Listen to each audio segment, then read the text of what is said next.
Welcome to the Love Bite Plus panel discussion. And this panel is meant to inform everyone about what we call the love bite, alien interference in human love relationships, and the whole dynamic of interference in relationships from some kind of paranormal way. And we're going to talk a lot about what this is, what the symptoms are, how it manifests in your life, and many different aspects of this with several panelists today.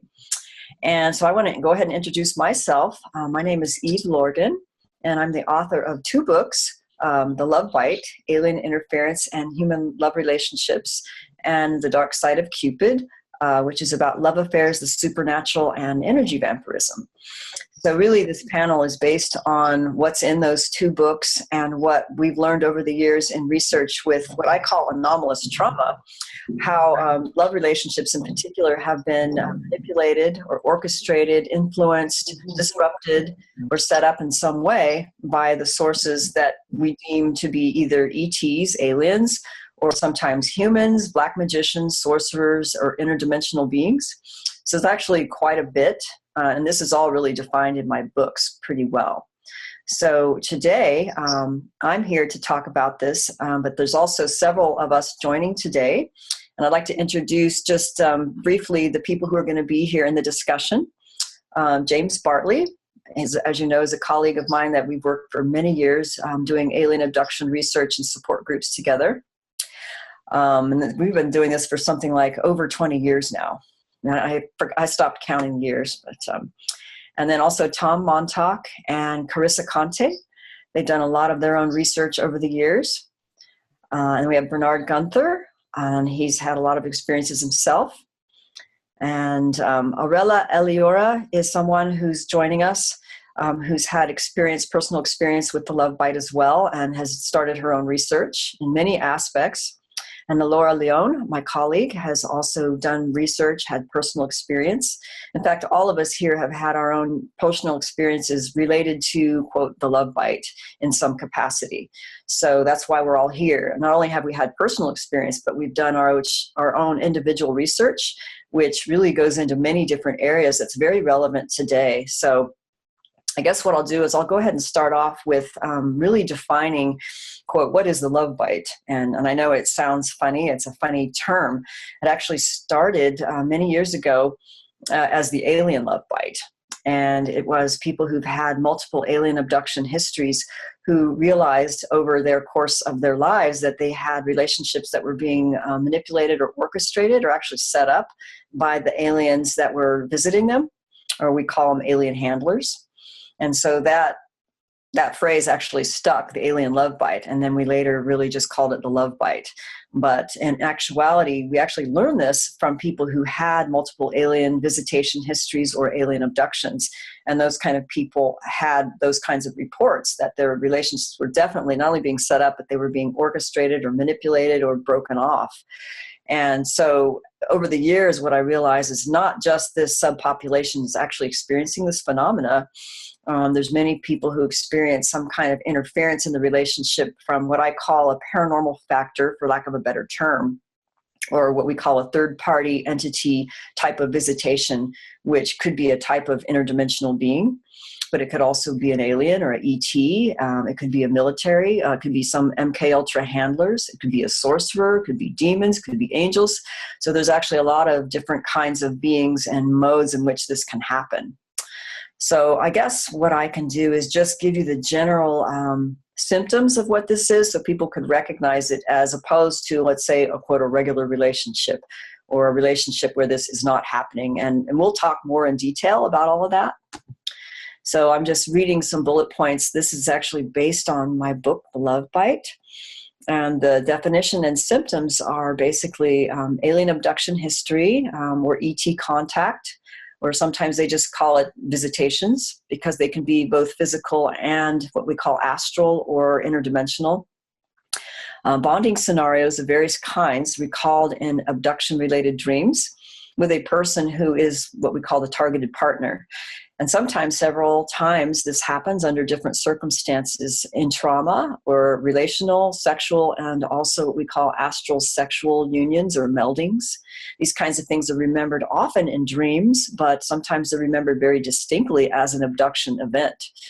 A love obsession is like one of the huge symptoms because that tends to follow after these bondings take place on these other more subtle levels. So a love obsession in one or both partners can take place after one of the abductions or astral dreams, for example. Switching off or psychic unplugging of one partner, leaving the other unrequited and pining away in yearning, obsession, grief. And this is something that was clearly observed as part of the whole scenario of the love bite. And Barbara Bartley, one of my colleagues, helped me understand this in greater detail. The switching off and what we call the psychic unplugging was a big part of that. General emotional turmoil during the drama of the love obsession. Increased alien abductions or visitations during the duration of the love obsession. Stage managed dreams and virtual reality scenarios. Trainings with the other partner. And we're going to go into detail about what all this is also. Supernatural and paranormal events, and also a lot of synchronicities regarding the targeted partner, which suggests that they are the one or the soulmate, love, twin flame kind of thing. Oftentimes Kundalini activation can happen with that. And it also can increase those people's psychic abilities as a result.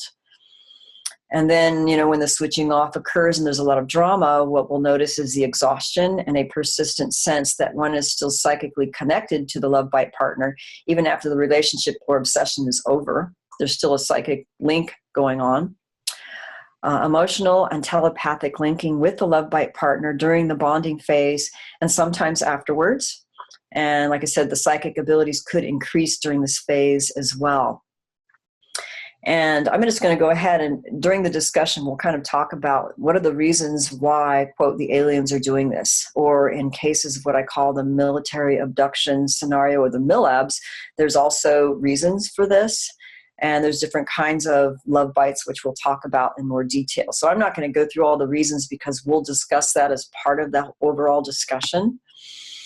And before I go off into saying any more, the dark side of Cupid, the reason why I wrote the book was because so many people were having similar symptoms as, quote, the alien love bite. But over the years, these people didn't necessarily remember themselves to have alien visitations or abductions or UFO sightings, but they had a lot of the same symptoms of what I actually recognized later to be the dynamic of energy vampirism and the high emotional drama, the emotional highs and the crashing lows, and the sense of being watched, a sense of being under a spell, a love obsession. So I wrote a book called The Dark Side of Cupid, which actually describes that in a different way, which goes more into the dynamics of when this is happening. There's an energy vampirism factor.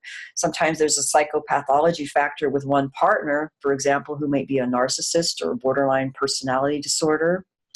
Or in most cases, there's some kind of third-party entity around that is actually manipulating or influencing the relationship in some way. And in cases where there was overt awareness that one person was actually hosted or possessed by some kind of interdimensional being, such as a reptilian or a demon or a snake being or any number of beings that have been described. And that's actually in my book, The Dark Side of Cupid, with images of that. So anyway, so this could be interdimensional beings that they're not even connected to the alien abduction phenomena, but there is sometimes there's a demonic element or an interdimensional element that's really responsible behind the scenes engineering this whole energy vampirism thing. So that's actually huge, and actually channeling plays a big part in this. If the spirit guides are some kind of interdimensional being that's actually acting as a energy parasite or a psychic vampire kind of thing. So I think what I'll do is, and I want to go ahead and just say a little bit about Barbara Bartley, because she was actually the one who really helped me understand this whole alien love bite thing. And I would have never really known as fast as I did if it hadn't been for Barbara Bartley, because I was running a support group in the early 90s with James Bartley in Fallbrook, California. And during that time, many of us in the group were undergoing the same obsession kind of situations where we were being in these abduction scenarios, or what we call stage managed dreams, where the targeted partner would be there and there would be different scenarios being played out for how we responded to a particular person. So it's actually the aliens or the handlers who were responsible for using this, whatever this technology is, was actually engineering a lot of these love obsessions that were all going on at the same time.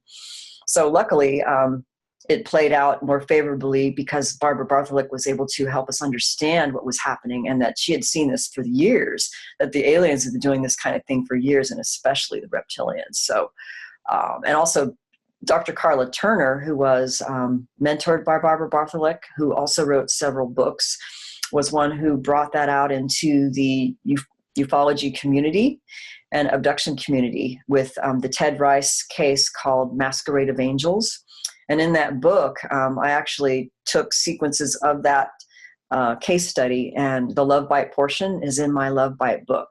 So in Ted's case, he was bonded with, actually it was alien grays who were responsible for some of the bonding he remembered, but he thought they were angels in his first screen memory until they got through the screen layers of the memories and found out that they were alien grays doing this with him and another woman that he went to school with, and he was 14. So anyway, Barbara helped us understand that there's so much more to this, and a lot of what people remember from their alien experiences may not even be the actual experience, that there could be screen memories of something much more pleasant, which is part of the programming that could take place with some of these love bites. And that's what we've realized over the years, that there's this whole syndrome that plays out that could be a result of another kind of programming, actually. So without further ado, I think I will just hand it over to James Bartley, where he can just kind of take it from here on, his understanding of what he learned from Barbara Bartley and his own experiences, and we'll just open it up to discussion. So I'll just be quiet now and let James take the floor. Thank you for that introduction, Evie. My name is James Bartley, and I myself have had alien abduction experiences, investigating alien abductions, military abductions, and various aspects of the UFO situation for 25 some odd years. Evie and I are longtime colleagues. Years ago, she and I had run a support group, and around the same time, we all began to notice that of us were going through this alien love bite situation. And without going into too much detail, I will just touch on the bare essentials of it so we can keep the discussion flowing. Our emotional, energetic resonators. We as human beings have an emotional body, and we are by nature emotional, empathic, and these archontic negative beings strive to shunt us in the lower end of the emotional vibrational spectrum. One of the key ways they do this is through emotional energetic harvesting.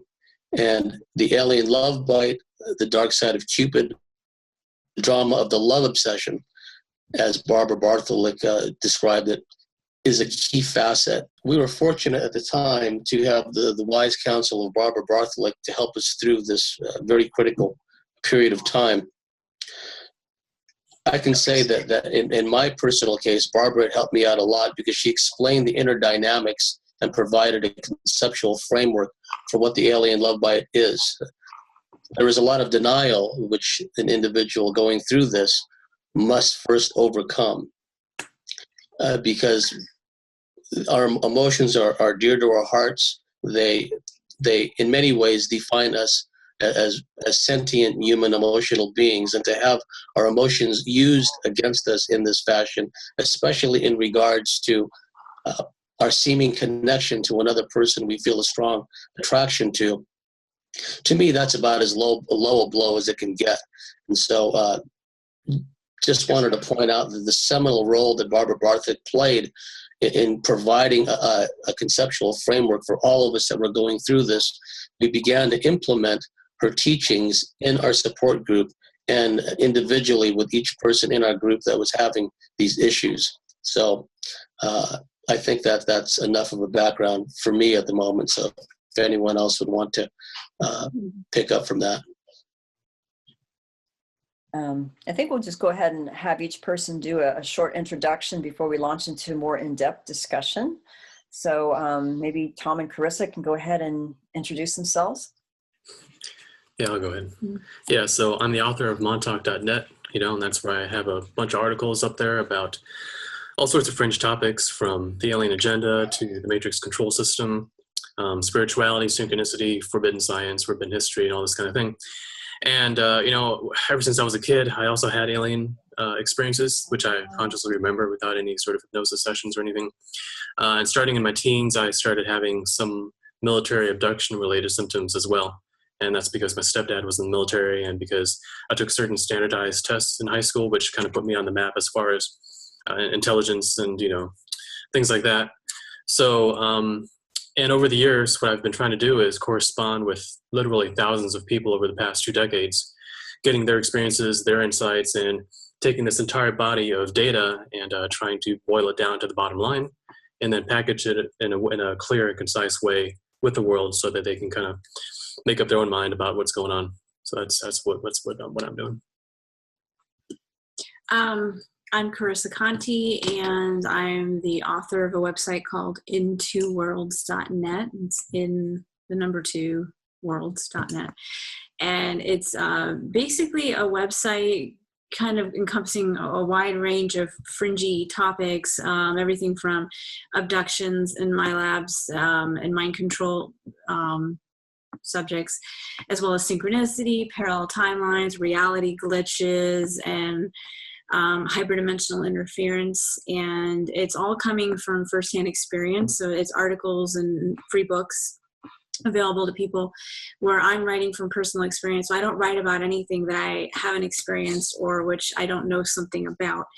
And so I kind of use my experiences as a platform to put these subjects out there and then try to get to the bottom of what's happening here. And, what is this place where, what is this reality and what's really happening here? Because what we've been told is not what it is. And so, and I use my experiences to try to introduce these topics and propose theories and ideas and just kind of get to the bottom of what's happening in this reality. Thank you. Does Bernhard like to introduce himself? Mute. Okay. Hey, my name is Bernhard Guenther, and I have a blog called Veil of Reality, which is I've had for many, many years, and I just share my research and experiences relating to different topics, spirituality, psychology, even history, but also the hyperdimensional matrix control system. And in my personal journey, I grew up in Germany and moved to the United States in 1994 to pursue music career, to study drums and percussion, because it helped me just to deal with my emotions, just to express myself, because I never really could fit into the world. And that really started my path of questioning, and literally by my own suffering forced me to, figure myself out, to ask questions, to question the reality of this world and official culture. And the more I questioned, the more I was seeking. Eventually I came across the UFO topic, right? And at first, for me, the whole UFO topic is such a huge swamp. And what I realized, that most people have this assumption that it's this nuts and bolts approach, that these are, physical aliens from a physical planet and physical spaceships, like a Star Trek scenario, visiting Earth and whatnot. But, I came across Tom's work, over 10 years ago, which introduced me more to the hyperdimensional aspect, and then also got into Carla Turner's work and your work, and started writing more about it on my blog, and also produced UFO documentary with a friend, which exposed more the hyperdimensional aspect of the UFO phenomena and the abduction phenomena, the dark side, so to speak, right? And ever since, after that release of that video 4 years ago, and my work being more public, I experienced high strangeness occurrences in my life, and my relationships changed, which had the imprint of a dark side of Cupid. Not too much alien lovebite, because I don't really can relate to the typical abduction, characteristics, which doesn't mean I haven't been abducted. I don't know. It could be, we don't know that, right? So, but that has been quite a ride over the past 4 years, and speaking more out about it seemed to have attracted some sort of attention towards me with these kind of attacks, working through others, and getting myself into some of these alien lovebite type relationships. And in my own work, I'm also was led to the healing arts. So I work with people one-on-one, be it through body work or also holistic coaching. And I've noticed over the years, especially now, that's why I'm really happy we're doing this roundtable. More and more people are becoming aware of this topic, are actually open to talk about it and share their experiences, vulnerabilities. They seek help, because it cannot be, these relationship issues they have, what they encounter cannot be explained through normal psychology or regular just relationship stuff, because it has this, anomality, this paranormal characteristics to it. So, yeah, in that sense, that's basically my story, and I feel this is really, really important that we have this roundtable to really help people to, with this knowledge and information. That's great. Thank you. Laura, would you like to introduce yourself? Sure. My name is Laura Leon, and I have a website that I've just started, sovereignkeys.com. And the premise of that are the keys towards our sovereignty that will aid us in battling all of these interferences that we have all, in one way or another, experienced and or are victims of.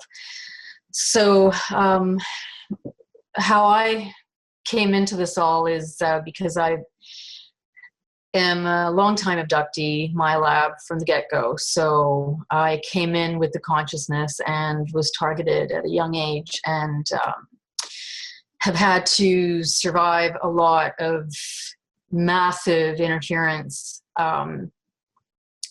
and experiences which couldn't be blocked from my memory. So not to mention the medical proof related to 2 implant removals, surgeries that had to take place with no scientific explanation. The list is large.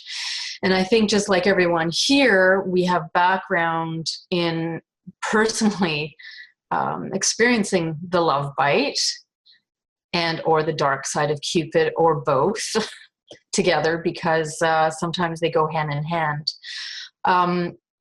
This led me into a deep passion into what I call the anomalous forensic psychological profiling, because I realized that they profile us. When I say they, I mean, it can be the aliens, the mylabbing aspect, it can be all of the various interfering forces that are at work profile us.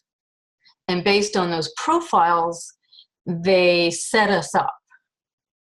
So I ended up going to university for psychology, sociology, anthropology, just to have a deeper basis and understanding into these psychological dynamics that they implant in us and groom us in, exactly to have us land right in a love bite, right in a dark side of Cupid, right in the entire situation of a setup.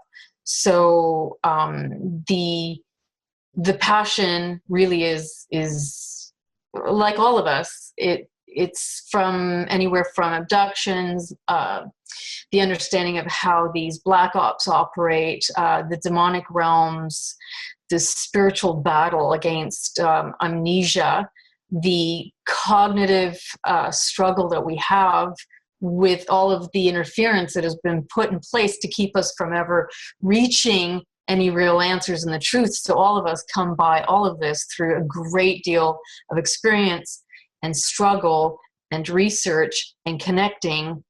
And I'm just proud to be a part of this experience. And yeah, my aspect is really to go into a deeper understanding of these anomalous psychological setups that that are groomed for this.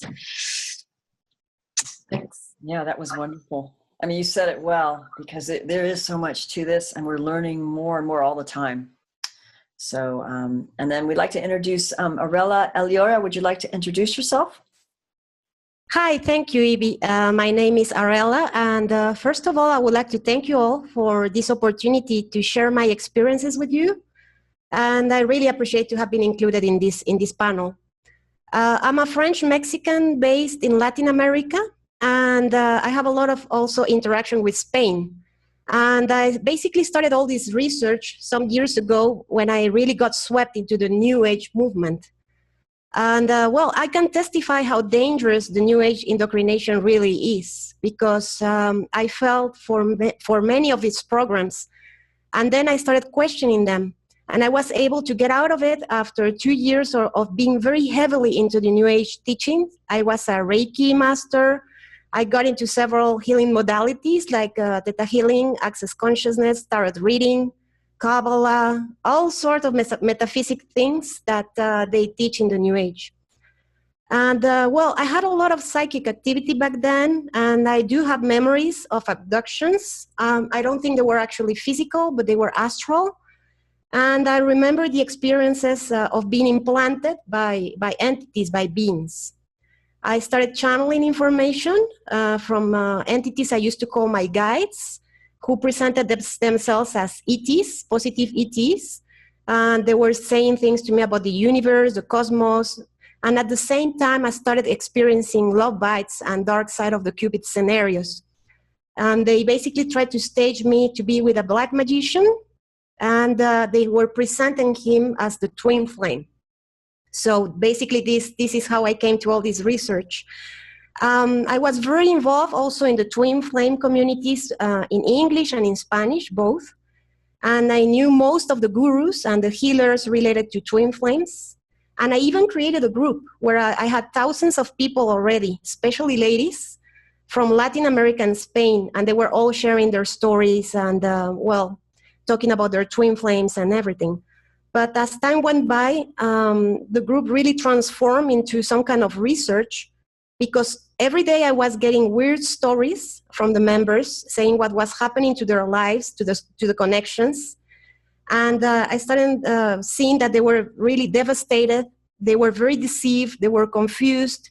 They didn't understand what was going on. And I started to think that there was something that was really not right. Something was off. So when I started trying to find answers to my situation and also this lady's situation, I found your website, Eve, and that basically started my own research. And now I have come to the conclusion that the Twin Flame program from the New Age is part of an agenda, maybe either to bring people together by these entities for their purpose, or to disrupt or bring down a person they know in the future could be researching or exposing them. But currently I run a blog and a Facebook page and a YouTube community in Spanish. It's called Camino al Regreso del Balance. And I'm trying to support the people who are basically very much in the program of the Twin Flames and try to realize what is going on with them. And I just recently also with my partner launched an English blog also called The Way of Balance. And we're trying to help people deprogram not only by the New Age, but also by all this indoctrination regarding twin flames. That's awesome. You've got a lot of experience, and as we said, there's so much to this that we're starting to figure out through what we're seeing is like a kind of programming that's happening on subtle levels and sometimes really overt levels from different beings. Sometimes it's humans, sometimes maybe it's an MK Ultra thing or a alphabet soup agency thing, but there's definitely beings involved on an interdimensional level that is no doubt in my mind. It's not something that we're just making up. It's real. I think one of the things that I wanted to add before we just kind of got into more of a discussion was some of the reasons, at least for the love bite, that I hypothesized is because many people wanted to know what that was, especially in the early days of ufology and abduction research. They really were more interested in what they call the hybrid breeding program and that kind of thing. And I know that that's part of what happens in the alien abduction and alien visitation syndrome, that there's this hybridization thing going on. But what we realize is that that didn't necessarily take place when two people were orchestrated to be together in a relationship. Oftentimes they were married people, let's say, who were married to other partners, and there was not necessarily a child or a pregnancy as a result of the relationship. So what I actually put together about 5 or 6 reasons why this could be happening. And I'll just go through it briefly, and then we can talk about more of that in length if we want to as part of the discussion. So one of the first reasons that most people thought was to put people together for the genetic lines to have children. And sometimes alien-human hybrid creations from streamlined, altered genetic combinations, which I think they do in terms of, streamlining certain genetic combinations. But more often than not, what we really noticed was what I call the emotional, sexual, and life force harvesting energies to feed the aliens, who are essentially energy vampires. And that's what Barbara Bartley knew right off the bat. The reptilians in particular were much more blatant in the way they were doing this. Another reason is to observe the genetic expression from strong obsessional bonding, even with other sexual partners or siring children, as in what we call the telegony theory. And there's not much really known about that, but it's basically that DNA can be imprinted in the woman's offspring from one of her original lovers that was maybe the first lover or the most powerful lover in her life. And then even if she had children later with another partner, that child may have characteristics from the original lover. So even though it wasn't their child. So I'm thinking there's something like that going on in the obsessive aspect, because in these love bites, the element of obsession and soul bonding is very strong. And then also what we learned with people who having military and alien abduction combination experiences, or sometimes individually or together, what I call MyLab operations. 2 tantric pairs or twin pairs of, quote, abductees or MyLabs can be used together to maximize their psychic abilities, or what I call the psi ability output for special occult operations. Mind control operations in their alter personalities, for example. Tantric pairs can share information and intelligence and transfer this telepathically via tantric sexual union, or have telepathic communication due to the strong soul bonding that they have. And that's actually very common, the telepathic communication and downloading of mind files that takes place. And there's no trace, right? So that's a perfect intel operation of gathering and transmitting information. Sometimes a reptilian being has sexual relations with the MyLab operative to activate their kundalini initially. And then after that, this MyLab person, they are sent out on mind control ops with their expanded psychic abilities, for example, for remote viewing. And what will happen, and this happened with somebody we knew, and this happened repeatedly, a reptilian being would enter her bedroom and through an interdimensional portal and basically enter physically, although sometimes he wasn't visible, but it was as if he was physically present and could be felt palpably, like on the bed would depress and she would feel him as if basically he was having sex with her right there. And then the being would activate her kundalini, because the reptilians are masters at that. And then after that, the reptilian would leave, and then the military would come and then take the woman and use her on mind-controlled operations. It usually had to do with intelligence gathering and remote viewing. So that was really interesting, seeing how these things happen. And what more often than not, what we saw, the love bite happened with a lot of disruptions of relationships, like disruptions of true love, or relationships that could be helpful for the person in their healing and recovery or their awareness process. So more often than not, these MyLab people in particular, or abductees, once they're on the awakening process, they'd be thrown a love bite relationship, and then the love bite targeted partner would be sent in on them to basically stop the process or to act as a handler in some capacity, or actually to prevent them from actually being able to explore more of their healing and awareness and sovereignty. So basically keep them in the program, basically. And sometimes this targeted partner, who was the MyLab handler, sometimes they weren't consciously aware of how they were being used, because they may still be under mind control. So there's a lot of that going on. as well as like blatant ones, like you hear in the MK Ultra or the Monarch programming people.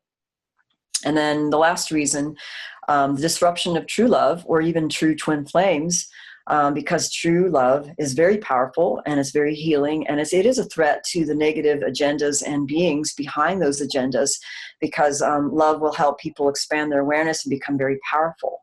And so if these beings behind these negative agendas are controlling and parasitic, they want to keep us dummied down and compromised as much as possible. And that means taking away true love and then inserting their puppet love bite partners or false twin flames.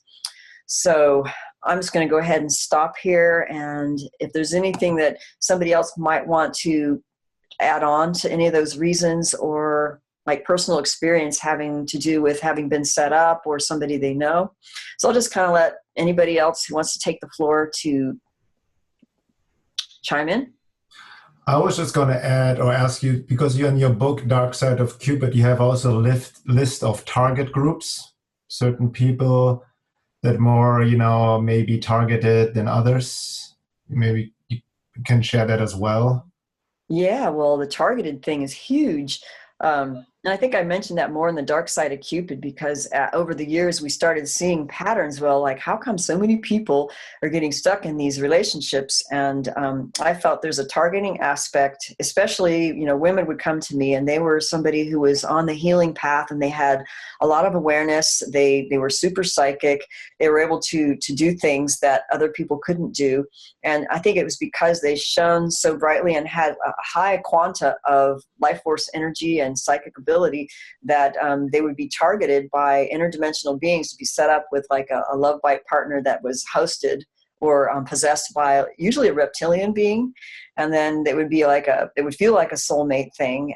But then they realized that they were being disrupted and their energies were being harvested. And what happens in energy vampirism, one of the things that I didn't mention, is that energy and awareness are linked. So a lot of times when you get in a relationship with somebody who's, let's say, a hosted person or somebody who's possessed by one of these interdimensional beings that are acting as a vampire, not only do they get you linked in and love obsessed, but they take away energy. And as a result of taking away energy, your awareness is also compromised. So is your psychic abilities many times. So what happens is confusion sets in. So there's a lot of confusion when you have these relationships, and it's like almost like your critical thinking process just kind of gets shunted and you're under this spell. And the spell aspect is there's a lot of bliss that can happen when, let's say, they link into your energy field, let's say a specific chakra, for example, like the solar plexus or the root chakra or even the heart chakra.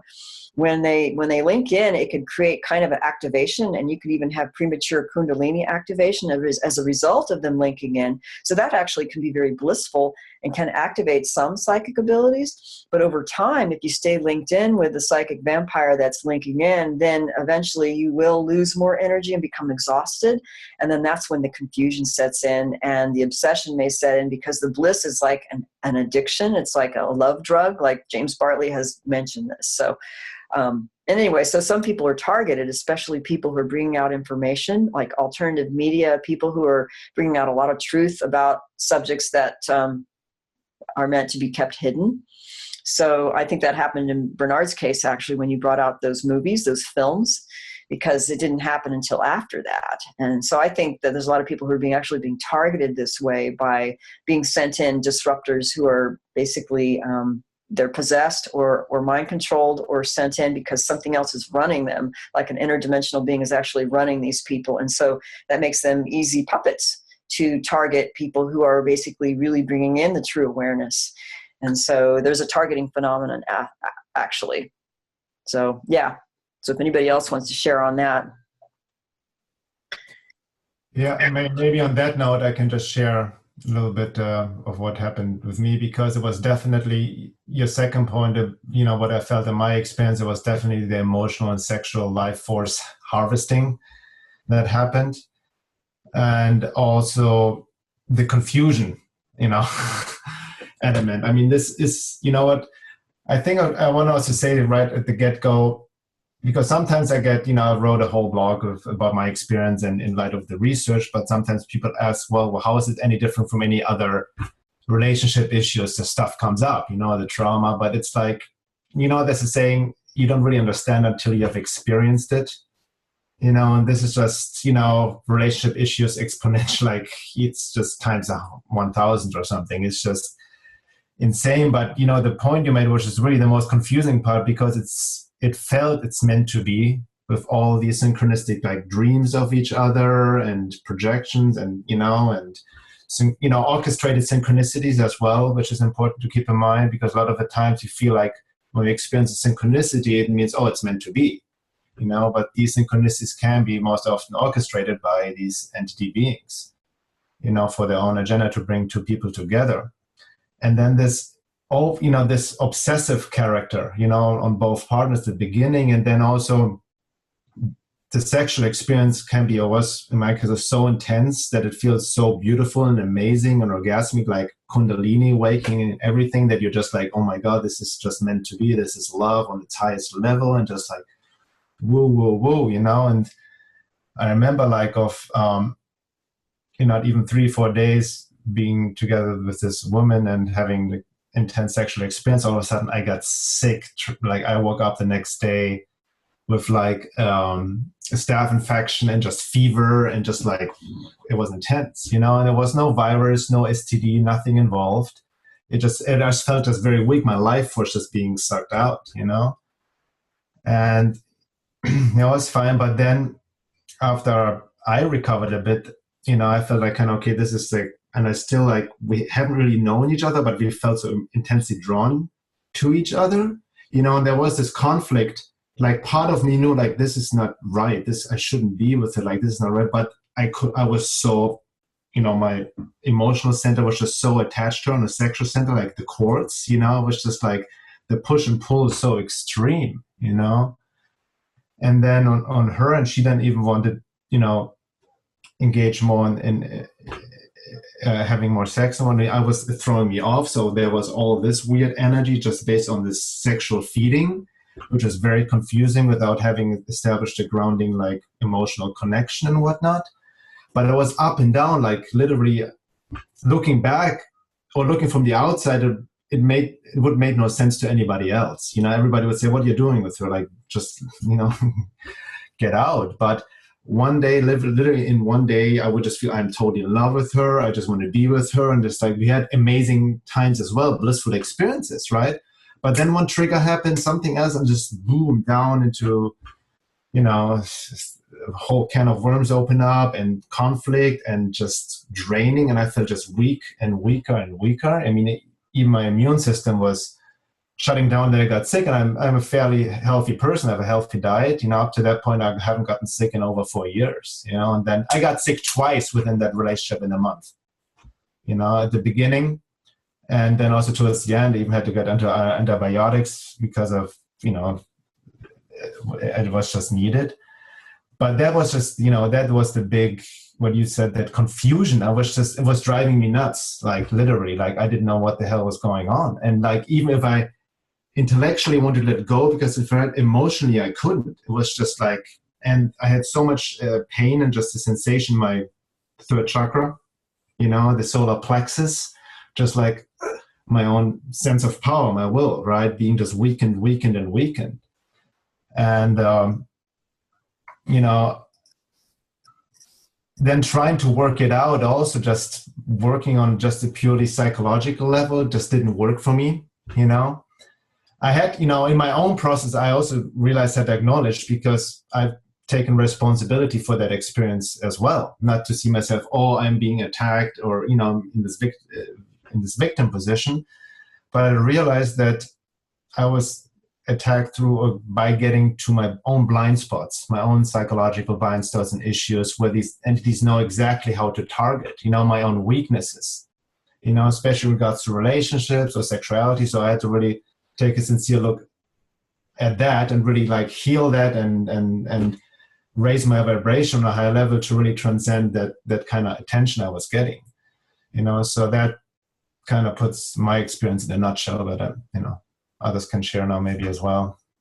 Maybe actually I would like to hear James about this whole obsession thing, because I think he can relate to that as well. Very good points you raise. Bernhard. One thing that people understand is the seriousness of this. I've spoken to a few people, a sample size to be sure, but it may be representative of a much wider pattern. But at times, the love bite scenario, the feeling of being on the love drug, the excitement, the pull, and the ebb and flow of the emotions can be so extreme that it can literally trigger very serious life-threatening conditions. One of my dearest friends is absolutely convinced that her cancer was brought about because of a particularly virulent, for lack of a better term, alien love bite scenario went through, which lasted for a better part of 2 years with an individual clear on the other side of the country, the planet rather. Both of these individuals were extremely psychic. They met on Facebook, go figure, and they also had, and this is getting deeper into the subject, I won't go too far into it because we can bridge up to what I'm going to mention now. They apparently have past life connections, which played into this whole alien love bite scenario, and it basically for a while it ruined her relationship with her then partner, and it got so bad that this other guy clear across the world, who was an adept in his own right, I guess some would even call him a sorcerer or a warlock, he began actually psychically attacking my friend's partner, my friend's partner, who's also a friend of mine. He's quite psychic and quite gifted too, and he could clearly see this guy in his bedroom at night basically attacking him, and created this triangle where my friend's partner was resentful towards my friend. He was feeling spite and hate towards the person that my friend had become obsessed with, and went round and round. And the upshot was all of this, my friend is convinced, led up to the onset of her cancer, because her immune system was driven down so low by the emotional upheavals she'd been feeling. It must be understood by the viewers and listeners that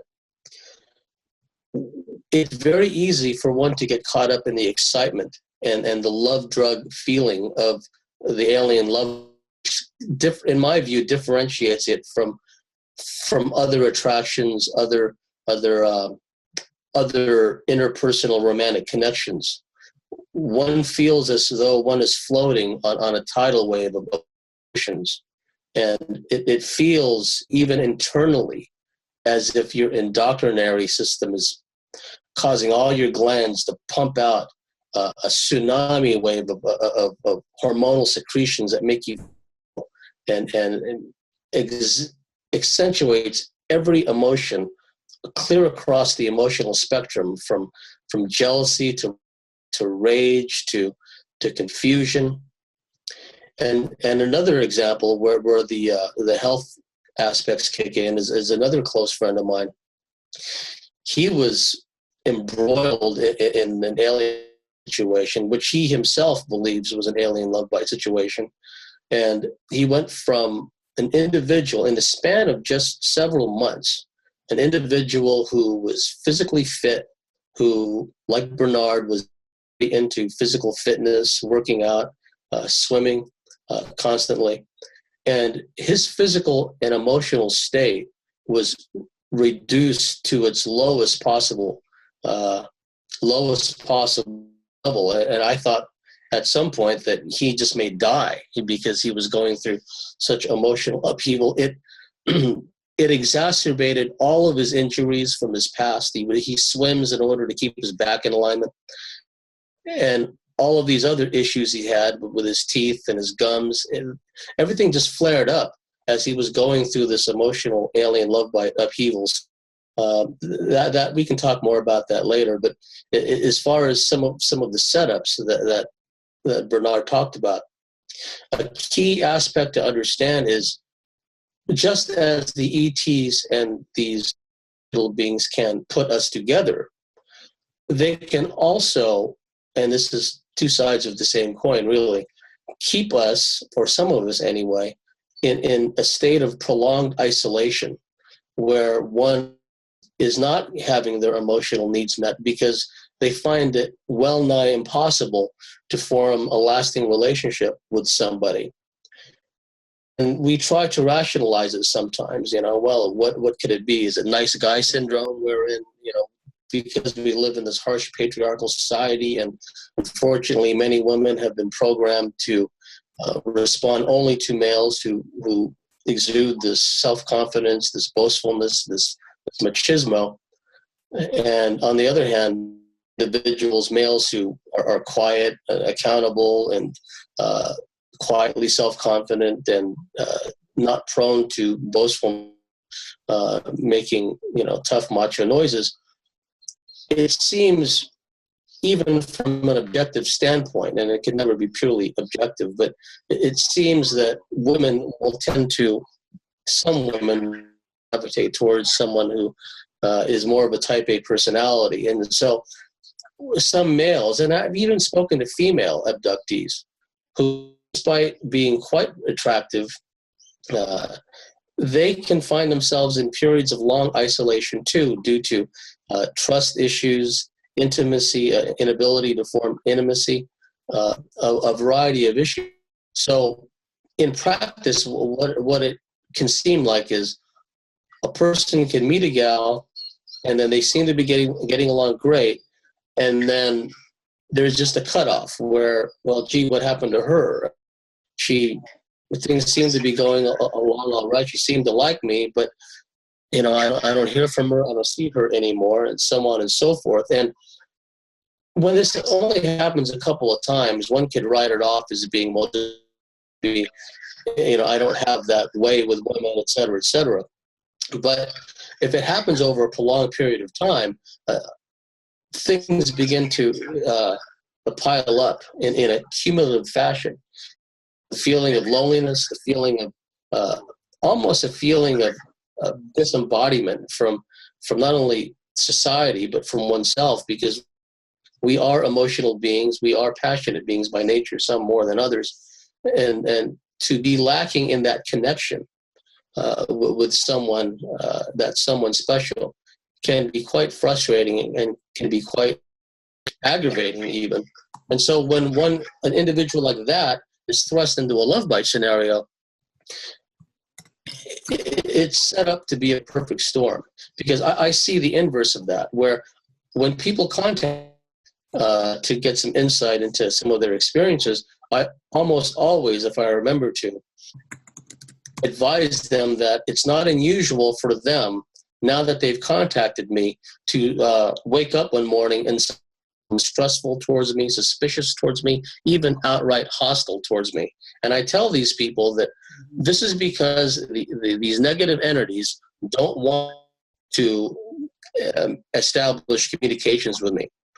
And they will even go to the extent of manipulating the person's partner or family or friends, so will encourage the individual to not have anything to do with me. And finally, I tell them, they will even go to the extent of appearing to you in physical 3D, Chileans, Grays, so on and so forth, and mention me by name and say, don't have anything to do with James Bartley. They also do this to Eve Lorgen. They did this to Dr. Carla Turner, or Bartley.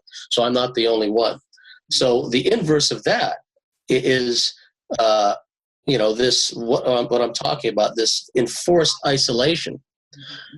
And so things are set up where when a targeted love bite partner comes along, and then we got caught up in the excitement of it all.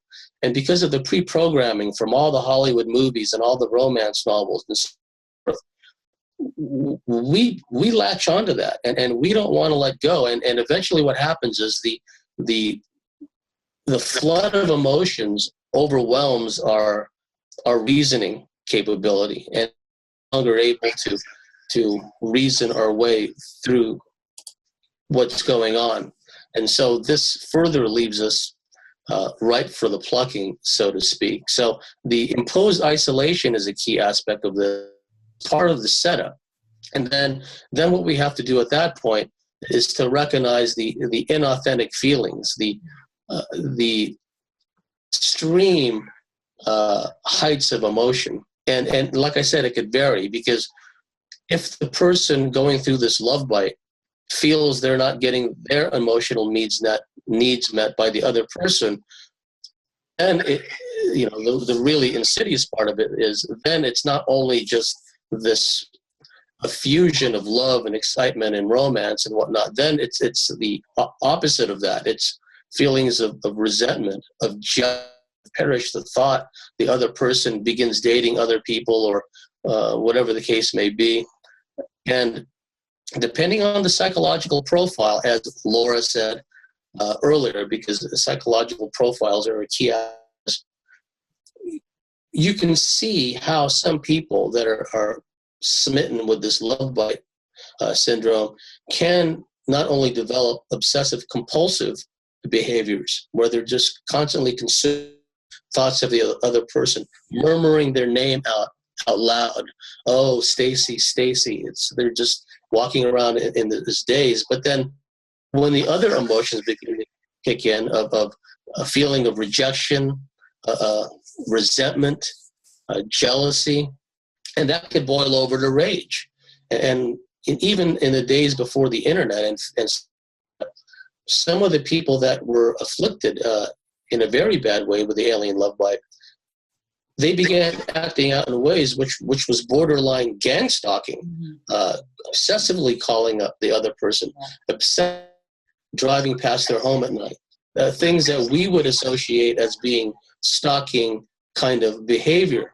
So we just have to recognize when we're falling into these obsessive compulsive states of being and mindsets, and recognize the traps that not only have been set up for ourselves, but how we buy into those setups, and how, due to unmet needs, our longing, our lack of emotional fulfillment and contentment, we begin to buy into this fantasy that's been created for us. We begin to see that we create these illusions of how we can have a lifetime spent with this other person. So I just wanted to throw those points out, and anyone's free to comment about that. I just wanted to, yeah, exactly. It reminds me of how, what I call the predator versus prey setup, where usually in the love bite situation, there's always one that's the predator, and then the prey, which is usually the more evolved out of the two. And usually in every one of the cases, you always see that one is functioning much more under the light, where they have, they're putting their life work into what they're doing, and it shows. And then they get sent. It's almost like these people that are predators, they know how to spot these victims, like they know it, and they can spot them, whether it's on a forum or whether it's wherever you are out. And usually these prey victims are very highly intelligent, psychic, evolved people. And this is the thing that's incredible to me, because when this happens, the predator typically has these narcissistic traits. But the narcissism is there's a cover-up happening, where they have this mask that they portray themselves as a victim as well. So the victim, actually, they're mirroring the victim. So there's a lot of mirroring happening in this whole setup that allows you to feel like, whoa, I'm really connecting with this person. And interestingly enough, the body has somatic responses when you connect with these people. Yet the insane thing is, you don't react or respond to those responses, and they're usually run away. Danger, danger, danger. And yet, even though you're feeling this intense danger, there you are, compelled. Like you're in you're under, a spell, and they're mirroring specific things to you that allows you to feel this sense of familial, that you've known them forever, that you have so much that this person is like your family. And interestingly, when you diagnose these couples and you diagnose their upbringings, the partner on both sides are usually very typical of a parent that they had or a handler. So then it is a very interesting interplay that goes on, because I also call it the heaven and the hell response, because within the predator, there's always two personalities, and one is very heavenly, very good, very wonderful.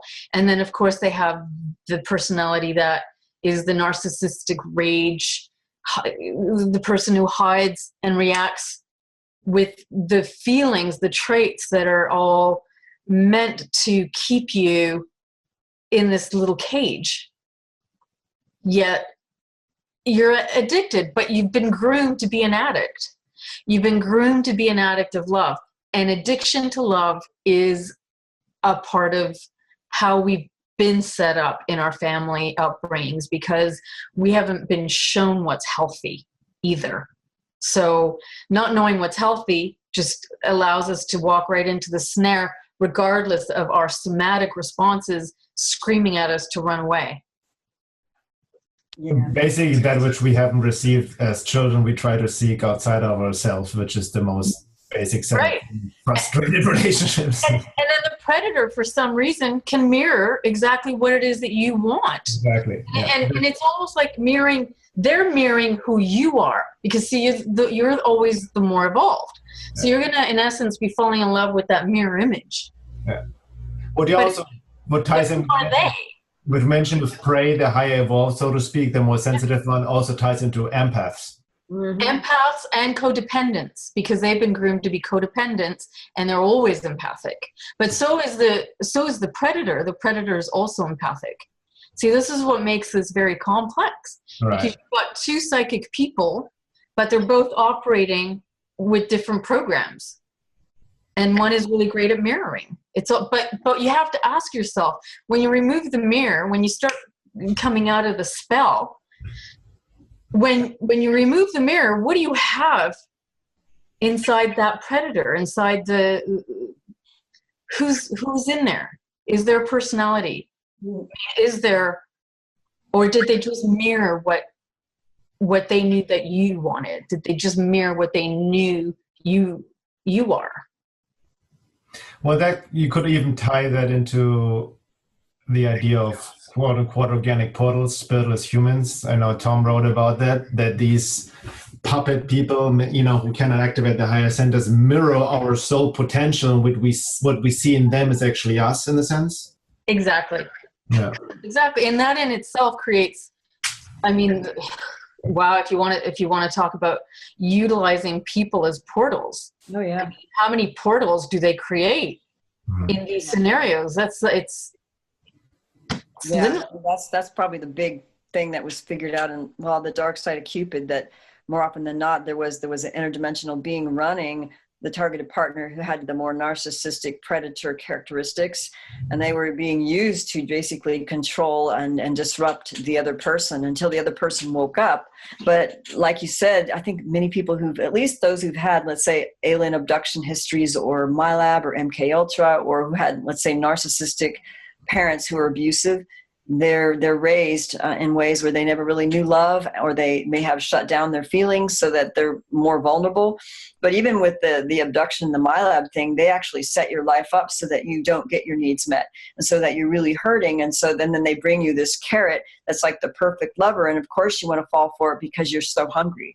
And so they create that, and it's like out of the frying pan into the fire. That's one of the programming things that they say in some of these Illuminati bloodlines. They do this on purpose. Like once you get out, then they've got something waiting for you that's already part of their tiered gauntlet of control system. So I've seen it that way. It's just that there's an interdimensional level that's playing this game and using people basically as portals until those people do their healing work and get rid of all that and start operating from their true core essence. And so the whole healing thing is so important, but we can only do our own healing. Obviously, we can't do it for somebody else. Yeah. And interestingly, usually the predator, I mean, from what I found, is they're usually possessed. They're usually inhabiting something else that's driving them. And the traits connected to the predator are specific, very, very specific in terms of the destructive quality that they have and that they operate under. And oftentimes it doesn't even mean that they're conscious of it. No. They're being run. They're being literally run themselves, and they're a victim themselves. I think that's important to keep in mind with us at the room, to not make it personal. Because then these entities feed off of that conflict and that friction when you make it in this interpersonal ego, battle, whatever. But then they are just portal for something else. And I've also learned when I would try to work it out, and my partner wasn't aware of it, it just makes things worse. You know what I mean? You got to really... Because that's what I call inverted reality. Yeah. Okay? Because the dynamic is always going to be that reality becomes inverted and twisted because you've always got one person who's functioning with personality disorders or emotional dysregulation, underdevelopment, so that they twist reality around, but they have enough credence in it so that it appears like it could be right, but it's not. It's like trying to work out a relationship with the borderline. You kind of get in and then, something shifts, but then it's going to be turned around on you again. Yeah, and then you're lost in it. And before you know it, you're not sure which way is up. Yeah. It's very confused. And then you start self-doubting, but that's because they're so good at manipulation of reality. And I think that just calls to question how important it is for us to really stand in our core truth in our heart and to really know who we are, so that when these predator deceivers, because some of them are really, really good at what they do. I mean, I think some of them are hosted by some of the most intelligent, deceitful beings imaginable. And so to be able to really perceive that clearly takes a lot of resolve and a lot of healing and a lot of, getting your needs met so you're not vulnerable, because these beings are really, really good at what they do. I mean, they can get the best of us. And that's the thing. This is not really happening to us because we have a problem, because we're victims who haven't worked on our stuff. The truth is some of us really are targeted, and we have been working on our stuff, and we're targeted by these really high-level sorcerer host types. And we only discover it later after talking to other people and sharing, like, this is something, this is real. So I also think there's some predators, or that they appear predator-like, who are actually the real deal. Like, let's say two real soul sparks are meant to be together. I don't like using twin flame anymore because it's just leaves a bad taste. But let's just say there are really two twin soul sparks that are meant to be together. Like Tom and Carissa, let's say, and that they're really good together, but they have been imprinted and overlaid to respond and react like they are love bites. So both are MyLab, both have been overlaid and imprinted so that they're functioning under the program due to how they've been manipulated. So then that begs to question, okay, so how do you distinguish between what's a real couple who've been MyLabbed, who are actually two real soul sparks that are meant to be together, and how do you find out the ones that are the imposters? Well, in this sense, I would like to share my experience. The big problem is that when these kind of things happen, you start having all these synchronicities and experience and all that. Most people, I did it myself, we go online and we try to find answers there. And basically online, what you're going to find is a new age explanation of what's going on to you. So many, many ladies, they told me, well, I was starting to have the synchronicities, the dreams. I met this person. I felt this, and that. I went online, and what did I find? The twin flame. So when I spoke, for example, to these friends and told them, well, what if that guy they think is a twin flame? Maybe he's not. Maybe he's something else. Maybe he was not positive to your life. They could not even listen to me. They said that all this psychic stuff and all the feelings and all that was happening to them, they were told in dreams it had to be the twin flame. And when I told them if the guy is not good enough for them, or maybe the person is not even interested in them, and that they should try to date someone else, what they say is that they will be cheating on their twin flame. And they will not be able to do that to their twin flame because they're sure that it's him. And that became a very big psychological mess and obsession thanks to what they read in the New Age teachings. And one thing I saw is that all this time I have seen that there's a big link between the alien UFO phenomenon and the way the New Age is teaching things online and the agenda. And apparently this is nothing new. Apparently this is even an ancestral thing, and these beings are even mentioned in biblical texts. So this makes it even more deceptive and difficult to deprogram, because we're considering the fact that it involves spirituality, beliefs, and feelings of love and passion that can be very, very addictive.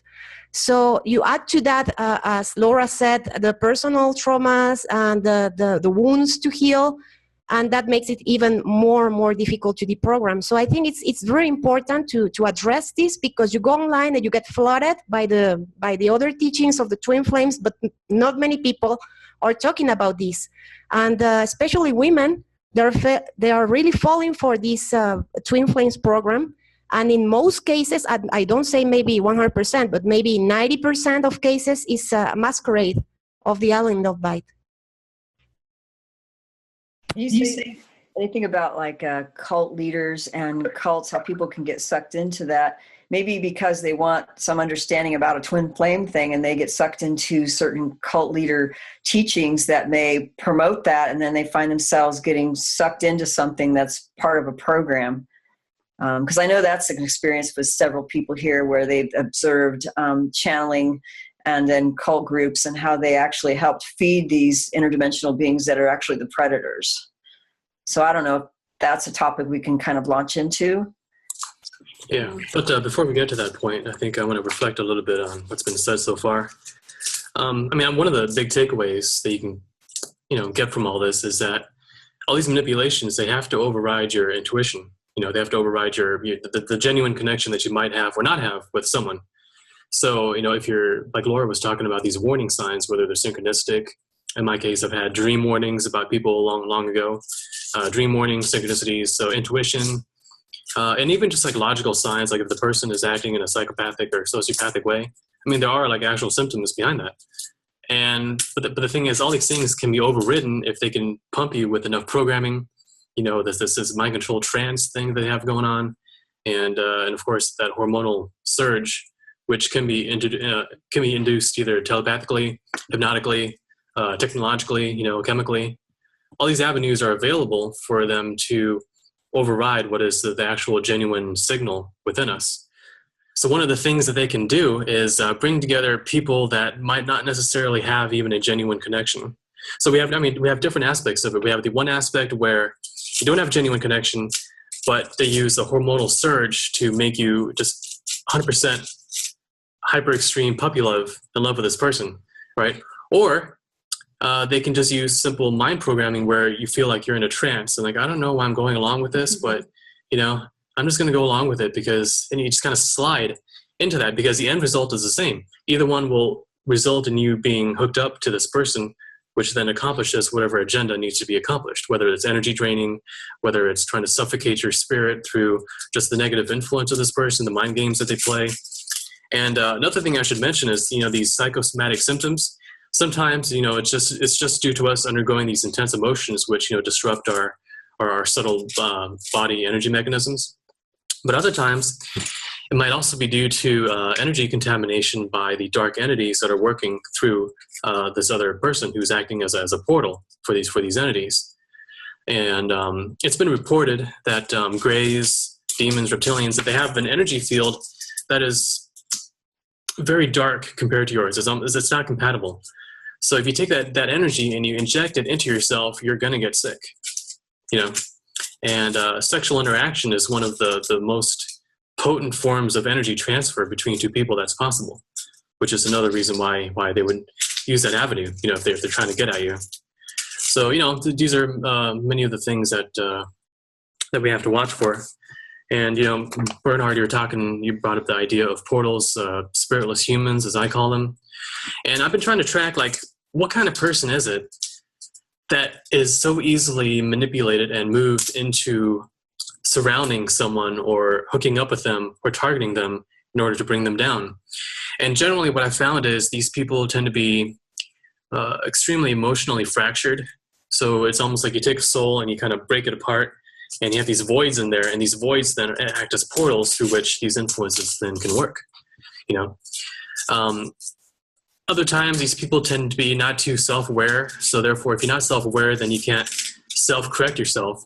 And so if you have a whole lifetime of manipulation and contact and these entities working through a person, that person, by the time they're, who knows what, 20, 30 years old, they're going to be pretty much like marionettes on a string, just because they've been groomed for such a long period of time. So that's one of the general patterns that I've seen, is these people who are somewhat empty and fractured, traumatized. So they're prime portals within our population, which can be moved at will by these forces to target anyone whom they really wish to target. And on that note, I wanted to add that I have an experience in my own life that, it's exactly what all of you guys have just been talking about. It's somebody I mentioned in my book, Chasing Phantoms. It was an ex-boyfriend from years ago in the 90s named Steve. So if anyone's read my book, they'll probably know what I'm talking about. But this was a guy who, as a kid, I only realized this after we'd broken up. It seems very apparent he had been molested. His dad was NSA. So there's the military-industrial complex connection going on there. It's very important to mention. And they actually had lived for a period of time in Rockville, Maryland, which is the NSA headquarters. And they had the thems that would always come around and check in with the neighbors to make sure the dad wasn't spilling military secrets, because he worked in nuclear engineering.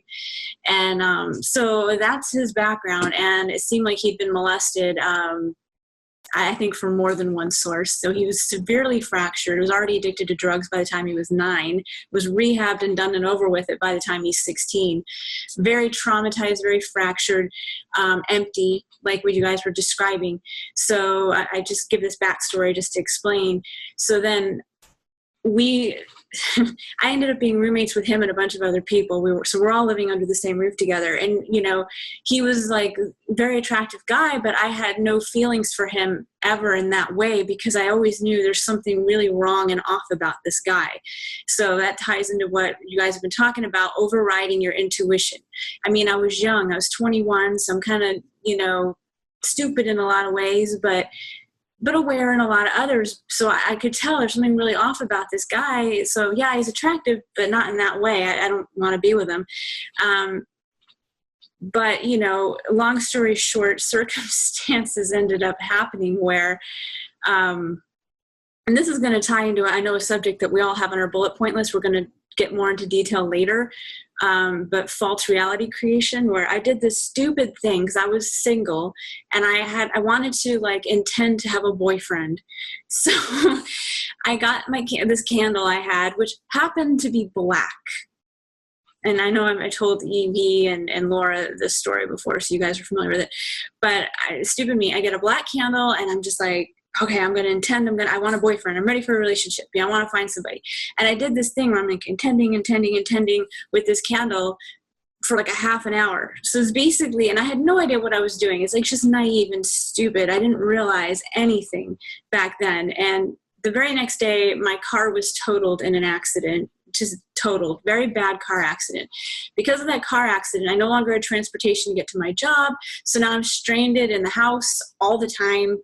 And long story short, that's where we start now spending time together every single day, where I would have normally been out and about. I would have been at my job, or I would have been off doing things. So now we're together every single day. And wouldn't you know it, within 3 months we were together. We kind of fell into a situation, but it was because he kind of was working it for 3 months, and kind of just, it wore me down. So this ties into what Tom was just describing, of where you just almost feel hypnotized, like you're just kind of going along with something that you wouldn't normally, and you're overriding intuition. So I just fell into this situation, but it felt like a hypnotic thing. It's not real. It's not a real attraction at all. It's not normal. And, you know, even when we were roommates, one of the big things that this guy seemed, he just had this agenda about wanting to convert me to be an atheist like him. So he was hardcore atheist, anti-spiritual, used to always say the same script that, you know, we're all just pieces of meat, and that one day it's lights out and that's the end. And it was this like script he always had. So, and he would try to get me into arguments when we were roommates to try to convert me into atheism. And, you know, then now I'm dating him. And so that just really continued. And he kind of eventually kind of worked me enough to convince me to try to be atheist and just see the world through this very anti-spiritual lens. And, you know, and I do take responsibility for all this. I'm not like trying to like, oh, I'm a victim and he made me do all these things. I mean, you know, we do have responsibility. I overrode my intuition. I knew better. And yet I continued with this anyway. And the reason being is because I was alone in life, very vulnerable. My family's out of the picture due to severe abuse. I mean, I have no relationship with my parents. And I'm alone and vulnerable and lonely. I didn't have a boyfriend. And so there's all these factors that, you know, made me susceptible, and why I kind of went along with things when I probably shouldn't have. And so, yeah, I ended up becoming an atheist and trying to turn my back on having a spiritual view of reality. And it was just, in retrospect, it was like, he was like being a handler. It was like he was there to try to handle me and keep me down. And the thing that defined him, it was very empty. I used to call him, like, I nicknamed him a robot back when we were just roommates, because he just seemed so emotionally cold and detached and just weird, and there's just something off about him. So he's just like this fractured, empty soul who things were working through. He probably also had mind control programming through the NSA connections. God knows what was done to him as a kid, because that's the whole thing about the MyLabs thing, is oftentimes targets of MyLabs, you have parents that are in the military and things that are being done to them, and they also do it to the offspring, and it's just this, you know, all the way down the line. It's a genetic thing. So God knows what was done to him. And I mean, and then it was just like, as a relationship wore on over about 3+ years, I slowly started to wake up, which I think you kind of mentioned before when you were talking. Somebody did. And you just start to wake up. It's like coming out of this daze. And I remember I was rereading my old journals from that time period where I'm documenting the ups and downs of our turbulent relationship, because he was like a Jekyll and Hyde personality, where he was hot and then cold, hot, cold, flip-flop. And the thing about him also was that his personality, he was like the exact combination of both my parents. He had all the coloring and all the physical features of my dad, and the Jekyll and Hyde personality of my mother, and the controlling, bossy, authoritarian kind of personality also of my dad. So it was just like, if you combine both my parents together, you know, that's who he was. And I pulled that into my reality. Anyway, so I was rereading my journal, where I'm like, you can see as I'm waking up to, you know, this turbulent relationship where it's just up, down, and I was like, I'm rooting myself on, like when I was rereading it, like I was reading somebody else's story, like, you go girl, when I was seeing how I was waking up and questioning his mind games. He's always just trying to keep me down. And then I just kind of woke up, and eventually we broke up because I brought my brother out to California, which is a whole other story, trying to help him and fix him and whatever. So I broke up with Steve, and that's where I moved in with my brother as a roommate. We got a 2-bedroom apartment, and I was going to help take care of him and get him back on track in life. And so we had broken up, and then the epilogue of the story is, like, after we broke up, I had to go back to the apartment like that we used to live in together. About 3 weeks after we broke up, I was just getting a couple things I had left behind. And when he opened the door, it was like I was looking at a stranger. Like it, and when I've told you guys the story before, the only way I can describe how I felt, it was almost like embarrassment. Like I was embarrassed. Like, how did I spend 5 years of my life with this guy? It was 1.5 years as roommates, and then 3+ years as, you know, boyfriend and girlfriend. And I look at him now after only 3 weeks of being apart, and I feel like I don't even know him. It's like I woke up out of a daze, and I just had no idea, why was I with this guy? Like, who is he?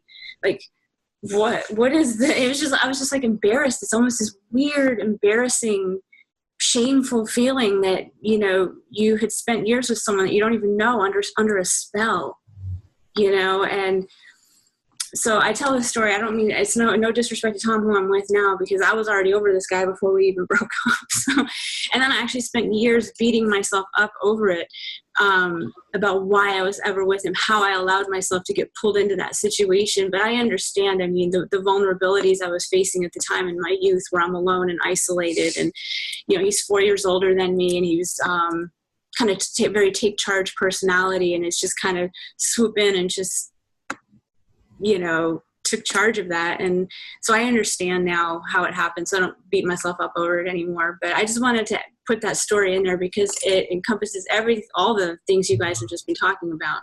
So I thought it was like a really good example to illustrate. Can you describe his behaviors for people? Yeah, well, it was, like I said, very cold and emotionally detached, disconnected, kind of empty, which is why I called him like a robot. Jekyll and Hyde personality flip-flopping. So he's hot one moment, and then he just all of a sudden will just switch. Yeah, which ties into the multiple personality disorder. There was an instance where we were talking, you know, he said something, I said something, he said something, I said something, and all of a sudden he just switched in the middle of the conversation. Like from one sentence to the next, it was like he kind of like came to. And he had no idea what we were even talking about. And he denied the entire conversation we'd just been having. And he wasn't trying to mess with me. He really had no idea what we were talking about. And, you know, so there was this, he also had blackout periods where he just didn't remember entire chunks of things he had done. You know, even when, as roommates, all of us together, like as far as he was concerned, a lot of things never happened. He just wasn't there. So there was the blackout periods, the persona switching in mid-conversation, something my brother also witnessed of him when my brother moved in with us before we moved on to get our own place together. The hot, cold, Jekyll and Hyde. Very controlling, and just seemed to operate with an agenda to try to, in my case, it was to cut me off from all things spiritual, metaphysical, which I was involved with before I was with him. I was the person who always had the tarot cards and, you know, believed in psychic abilities, and I always had all my experiences with that. And I was just in tune with that sort of thing and interested in it. I had researched it since I was a kid, and it was something my family discussed. And then along comes him, and it's just like trying to stamp that out and get me to stop with that and just be empty, which is why after we broke up, like I talk about this in my book, his only big complaint about me that he could come up with, and it was said with such disgust and disdain, was that, and you were never really an atheist. Like he was just like, how dare you? Like you just pretended to be an atheist for me, and I can tell that you're not really. This is like this huge indiscretion on my part. Like of all the things that I guess, not that I did anything, it's not like I cheated on him or did anything, but that was his biggest complaint that he could come up with. So showing that there was almost like an agenda, that was the number one thing, was to just get me to be an atheist and, you know, be anti-spiritual at all costs. And it just infuriated him that apparently the mission had failed. I think that that basically ties into what I experience as well, or many of us who are targeted. It's not just, there's the psychic, emotional, sexual feeding, or the luge they feed off of the friction and the conflict, but also to push us off of our path, to kind of, destroy us or what we're meant to do or be or whoever, right? So I can definitely relate this in my experience as well, especially after the relationship, it was already over, but still the chords connected, and I was dealing with some public attacks. It just put me in a downward spiral, and all the shame and guilt came up of I even had suicidal thoughts, which I never really suicidal tendencies, but just visions of like holding a gun against my head or hanging myself, and just even wanting to delete my blogs and films. It was just all part of like this whole mechanism, and I feel literally like something in my third chakra, the sense of my will, self-power, right? And which ties in again what Tom mentioned, which is really, really important, what I realized too with about intuition, right? And because looking back at my experience, I can totally relate to what Carissa says. I was rereading my blog the other day, where I shared my experience, and almost like a past life. It's like, holy shit, I can't believe, like I've healed myself. I feel so good and learned my lesson. These are just also, I feel like initiations in a sense, right? To help us, if we work through it, it makes us stronger, right? But, looking back, the red flags were always there. I was just not acknowledging them because I wasn't trusting myself. You know, the lack of healthy self-love, and you know. And then I remember Eve, you were writing in your book Dark Side of Cupid also about red flags, right? And why people don't listen to the red flags or their intuition. That ties into our own childhood wounding, how we've been diminished, put down in our whole society, and schooling doesn't nurture that part of ourselves, you know? I will say that, like you said, Bernhard, that it's a learning lesson.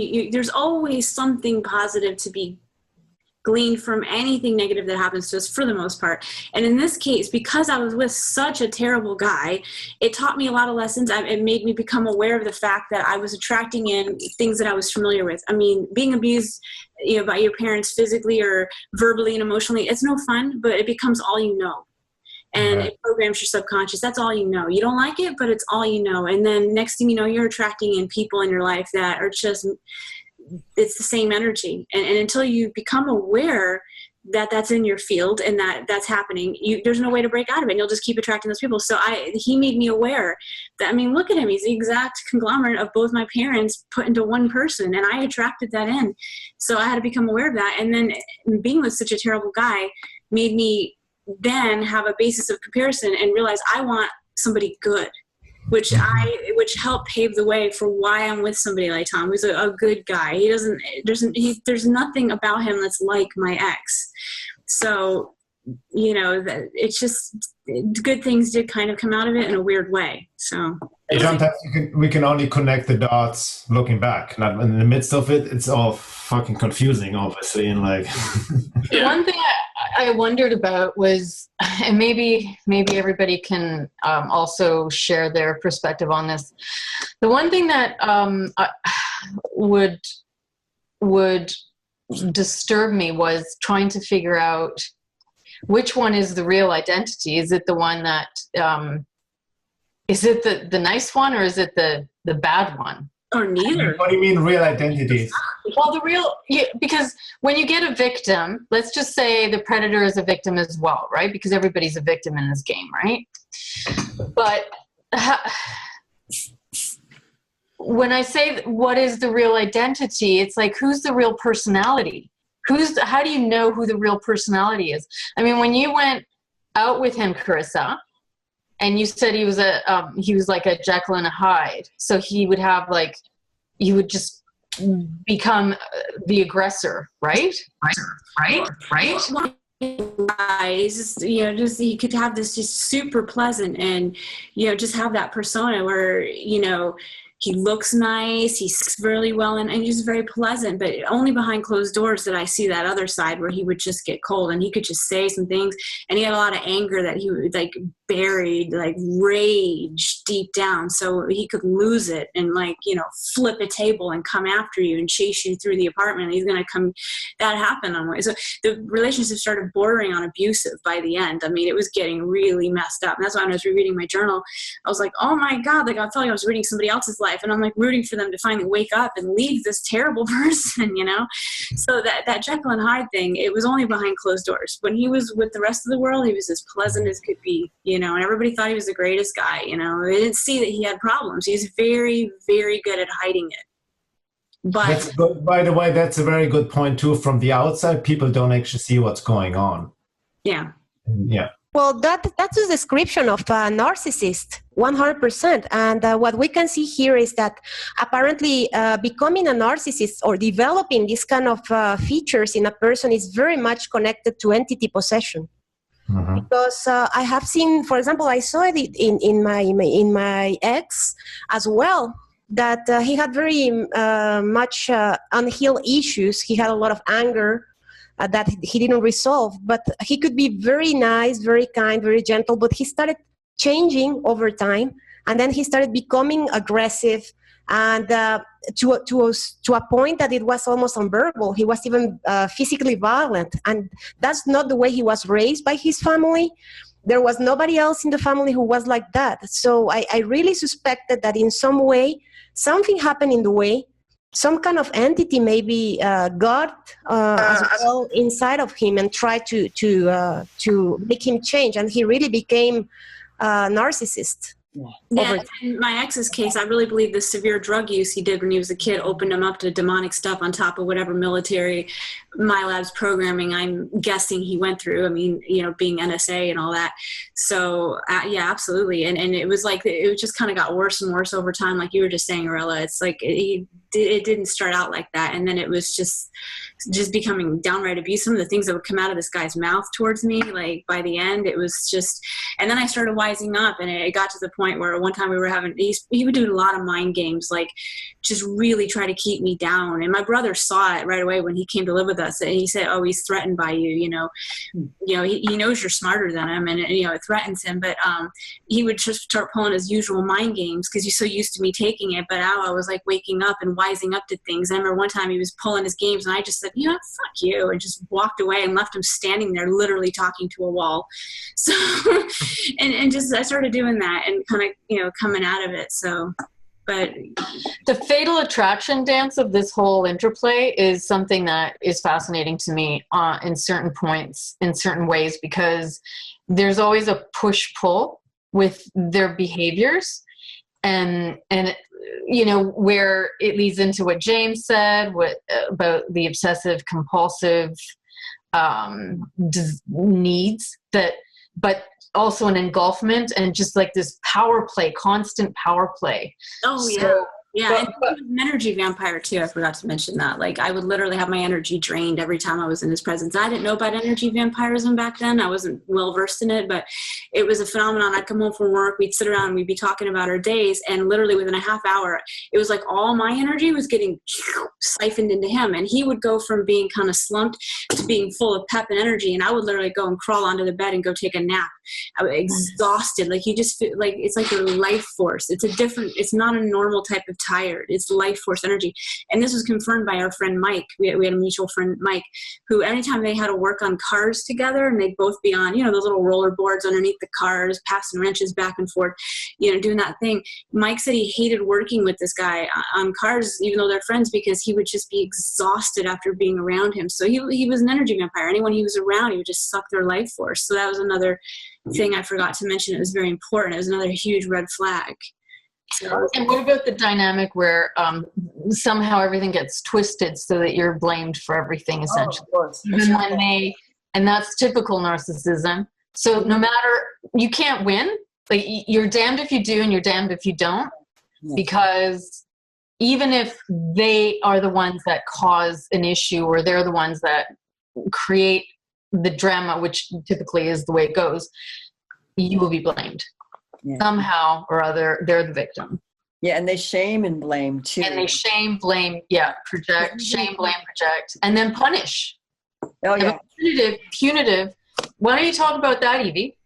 Yeah, well, I mean, I was just thinking of something that happens actually with several people where they feel like they were victimized, and there's always a part of how we allow ourselves to be victimized through our own, not listening to the red flags, for example. But a lot of times, even if you confront, let's say, a narcissist or somebody who's being manipulative and overstepping their boundaries, and then you're saying, hey, you know, I think you're being manipulative. I don't really like what you did. And then they turn around and blame you and make you wrong. And then they shame you. Well, all you had to do was ask. Well, you should just said no. And then, but they're still acting on deception and acting on invasive boundaries and justify being manipulators and controllers and abusers. And then they make you wrong if you complain about it because you didn't stand up. But then they created the situation in the first place. I think the problem... That's a reptilian tactic, and that's a narcissist tactic. Or if you criticize them. If you are at all critical and you bring up a fault that they have, they just lose it. Yeah, I learned that the hard way too. But the problem is that we don't sometimes, because we sometimes assume that others just feel and think like we do, we can rationally or with reason talk about this, right? So that's the first assumption that ties with the assumption of people have in the New Age as well, that we are all one. That means we're all the same, and you know, and like, and all that. But that's interesting, Bernhard, because I want to hear more from Arella. But that's exactly interesting, because the one thing that is just maddening is that when you try and rationally explain a situation or some drama that occurred, when you try to be rational about it, you can't. It's It's like you can't communicate with them the way that you would be able to communicate with anybody else. Yeah. It's all... It throws them off even more. You know what I mean? I think Carissa was talking about, it makes even more confused. They have blackouts. They don't even remember. Like when you bring sense in the situation, it's like they're shortcutting. You know what I mean? Like it's just malfunctioning because they can't receive that.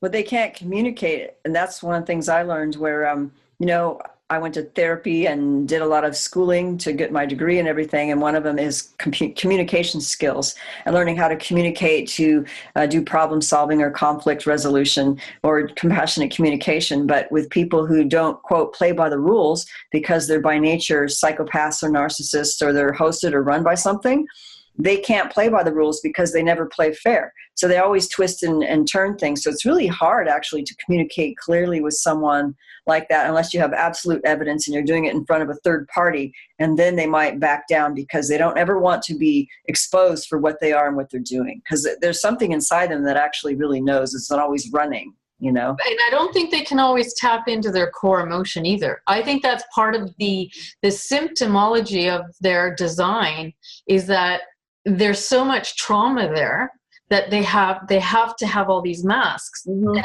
they have to protect themselves at all costs.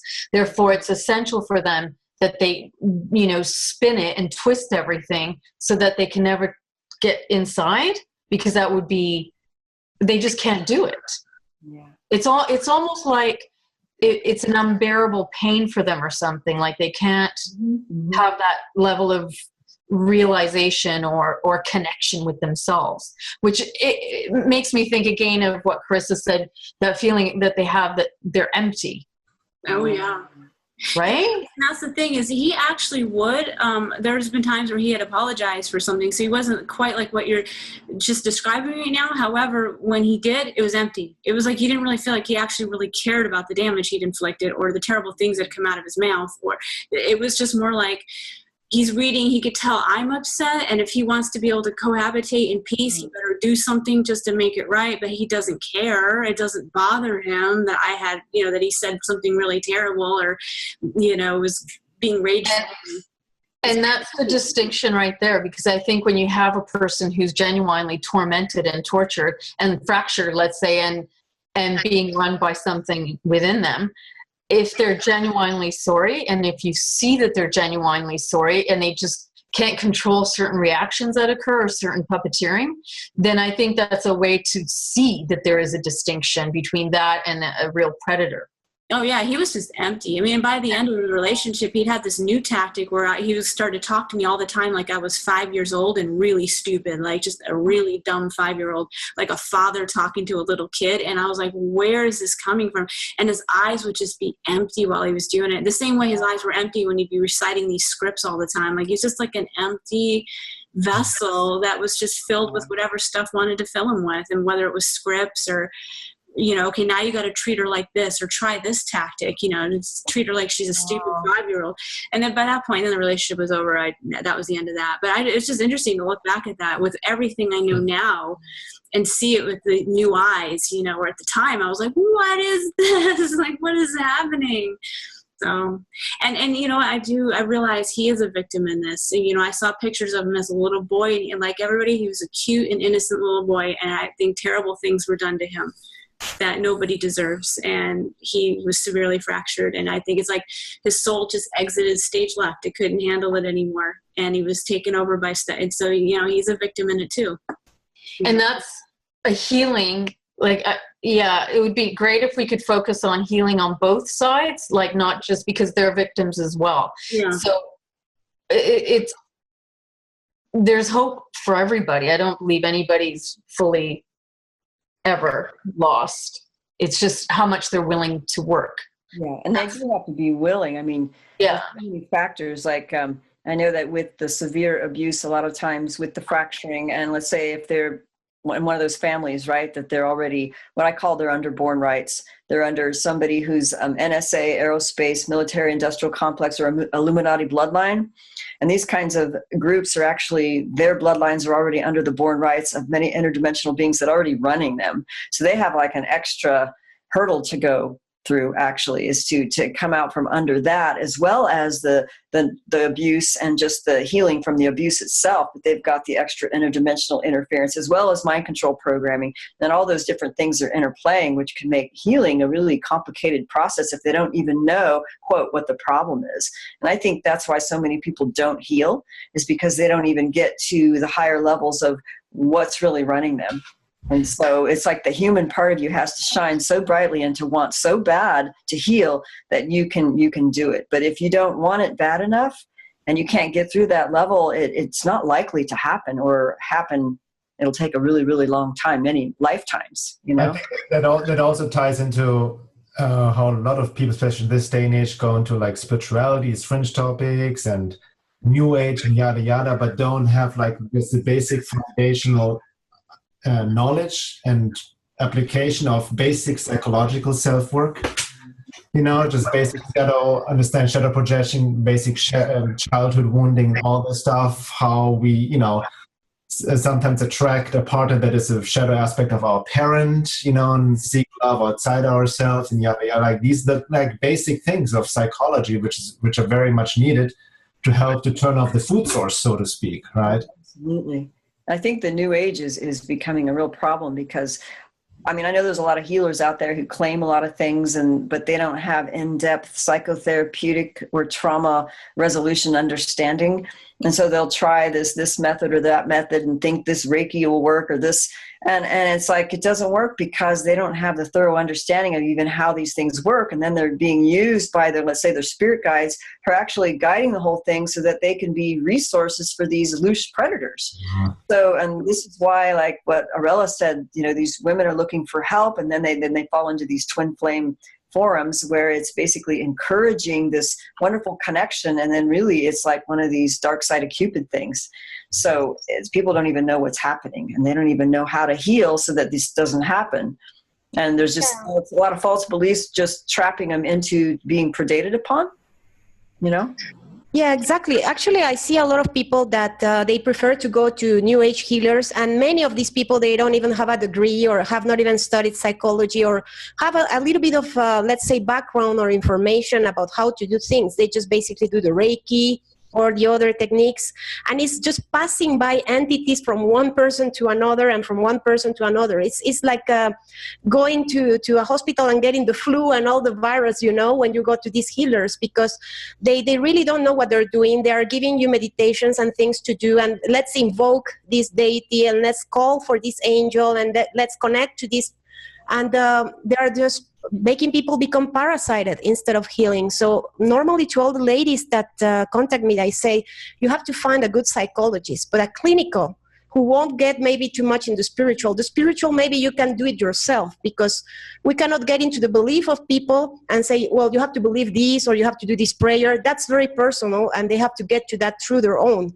But you have to do the psychological work in a clinical way, without people doing Reiki or telling you to connect to Kuan Yin or to whatever. Just basically clinical healing. Thank you. I mean, I agree. But you know what? I found out it's both ways, because in my own process with one of these lovebite experiences in my life, with my ex-girlfriend many years ago, we went actually to psychotherapy together, which helped a lot. Gestalt therapy, basic Jungian psychology, and just tracing it back to childhood wounding. I can see how she reflected my mother on some level, and it was very insightful, very good, you know, so it really helped me on a certain level. But then I also got stuck on this level, because then I knew there was something else operating, and I tried to interpret and see everything through the psychological lens, you know, and not understanding, okay, there's other entities or something else, and then got hung up on the labeling as well, you know what I mean, like borderline personality, narcissist, which are all valid labels which we need to understand certain things. But in the end, these are, you know, people who are borderline personality, narcissists, whatever, are like we just established. In the end, these are entities working through them or being possessed by them, and we just, you know, label that as from a psychological perspective, right? But I found there's a trap as well. It's got both ways. Like Arella said, it's very important, and I agree, have a foundational, clear, just psychological understanding, application, healing, you know, but also not be limited in that tunnel vision, you know, that's kind of like a step. And then I felt for my own healing, working with, be it holographic kinetics or this other amazing shaman woman I've been, who just came at perfect timing again, right? In my life, helped me to work through in my own embodiment process and clearing energy. So it goes, everything. It's kind of that holistic approach, right? Yeah. On the psychological, mental, emotional, energetic level. Well, that's The other thing is to, sorry. Well, I just wanted to say something quick too, because a lot of psychologists in the regular therapies, they don't understand the, let's say, the MK Ultra programming or the ritual abuse or the high occult level programming that takes place, or quote, alien abductions and astral abductions, and then the things that are done on these subtle levels to actually program and influence people so that they have a lot of these issues, in addition to just like regular trauma. So they're mistaking things and misdiagnosing people, actually, calling them psychotic when really they are being abducted. So I think they need to have more information about what's happening and be able to still apply good old-fashioned psychological trauma resolution and support. But knowing, okay, wait a minute, they'll be able to assess, wait, that's programming. I could tell that's programming right there. And they'll be able to identify it and know that maybe it doesn't come from the parents, it comes from something else because they were put into a MyLab program, for example. But most psychologists, they wouldn't know that. They're just not trained to recognize those things. The key word I see also what Arella said, especially in the spiritual community, healers and all that stuff, New Age, whatever, or even psychology, we cannot expect much because it's the mainstream. But I realize, my own healing process going to, sometimes we need help. We cannot always do the self-work on our own. Sometimes we guidance, reflection, or healing, whatever, on various levels. But I see, especially in the so-called spiritual community, and I don't know, or the New Age, and it's hard to define what the New Age is these days. So, maybe we should even make a definition, because I've been called New Age because I do body work, which is ridiculous. So, but, what I see is the lack of understanding of the hyperdimensional control mechanism and the dark side of that, agenda, and that we're not on top of the food chain. So anybody who doesn't know that will always interpret any,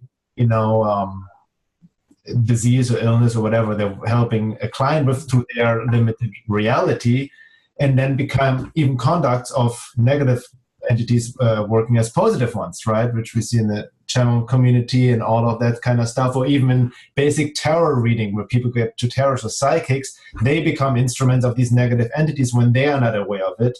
And then even putting two people together in the lovebite scenario. Most people go to psychics and tarot reading for relationships questions, right? I mean, that's, I think, Exactly. Actually, there's people who are willing to pay a lot of money every single day or every week to get a tarot reading and to know what's going on and all that, instead of paying that money maybe to go and figure out why they are so eager to get that person, right? Right. Very good point. Yeah.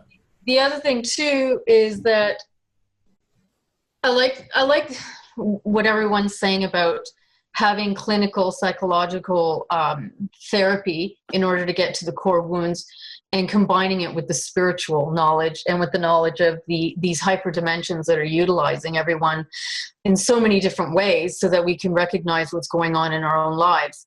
The danger, however, sometimes is when a person knows that they're possessed and they know that they have these traits and they're doing damage, that sometimes they can use that as an excuse as well. So really what it boils down to is, at the end, the more knowledge, the better, but the person just needs to have to want to do it on their own. And they really need help without excuses and justifications for their bad behaviors that are damaging. So that ultimately is huge. So, and there are, I'd just like to add something. There are telltale markers which differentiate whether you call it the alien love bite or the dark side of Cupid, etc., from normal interpersonal relationship issues. And Eve has done a lot of work in this regard, and she's listed a number of these aspects. For example, shared dreams. And when we're operating on that energetic level where we're in the same dream pool, if you will, with another person, all of these connections are intensified. So when one begins to have shared dreams with the other person, when one begins to have shared psychic experiences, almost to the point of telepathy, where they not only can feel what the other person's feeling, other person's thinking about me, they're feeling sad, something's going on with them, I need to call them, right? There's a whole laundry list of these kinds of symptoms, symptomology, if you will. Like another very common, at least in the old days, scenario would be the two targeted individuals would find themselves either in a very real, seemingly real stage-managed dream, or in an actual environment where they seem to be in like a hotel room setup, where there's like a double wide bed, there's white bed sheets, there's the stereotypical hotel room lampshades and lamps, and they're there and they're expected, and they may get the arousal mechanism activated between the two, and they may begin acting out and having intercourse, whatever the case may be. So these are things that differentiate what we're talking about from quote unquote average normal interpersonal relationship issues. There's a supernatural, if you will, a spiritual dynamic which tends to intensify all of these feelings. And again, we're resonators of emotions, and this is all about energetic harvesting and emotional harvesting. So these archontic parasitic beings have no qualms about doing whatever it takes to rev up these emotions within us, whether it's through technology, like Tom was pointing out earlier, technology, through frequency modulation, energetic or physical implants, whatever the case may be. Our emotions could be dialed up and down on a whim. And so people have to understand that this is a dynamic that if one were strictly to look at it from a psychological standpoint, they would come up lacking. And the irony is, if we're one to go to a psychologist or a psychiatrist, if they misdiagnose you, then you wind up getting plugged into the psychiatric tyranny, where they load you down with selective serotonin reuptake inhibitors, psychotropic drugs, and that just destroys cognitive function. It opens you up to even more entity attachments and cords and everything else, because it's all tied in. So, I just wanted to throw that out, that when the listeners and the viewers hear us talking about these supernatural elements, that's what's going on. And all of it tends to accentuate and exacerbate all these feelings, all these emotions, all this turmoil. And it further tends to embed us energetically to that other person. Yeah, I like how they use that term, embed energetically, because I think that's exactly what happens. There's a stronger link, and then it doesn't come undone, even when you want it to, and you still have this link to somebody else. But I think part of, like, quote, the love bite is that there's many, many factors involved to exacerbate the connection, including alien implants or some kind of energetic implants or blocks, as well as programming, as well as, quote, entities. So there's several aspects involved, which I think if we wanted to heal from these things, we have to take that into consideration, but at the same time not deny the basic psychological wounding we have had or unmet needs, and being able to take responsibility for healing on that level. Because what I'm finding is that I get a lot of people claiming, oh, I'm a targeted individual, and so they're blaming everything on being a targeted individual, and they're not taking responsibility on a lot of different levels that they could, or they may not understand, because their information is only coming from a certain forum that only talks about it in a certain way, and they're not getting the whole breadth and depth of what really happening to apply the solution. Plus, the entities don't want them to take control. Oh, of course not. The entities want them to be in denial. The entities want them to justify their bad behaviors, even if they know that they're possessed. Like, oh no, well, the entity made me do it. So that it's huge level of manipulation by, puppeteering, so as to not control, to not take control. That's what they don't want. Yeah. So maybe at this juncture, we can actually take a little bit of a break, And then when we come back, we can maybe go into more elements of how to heal from this and the therapeutic interventions we can do for this.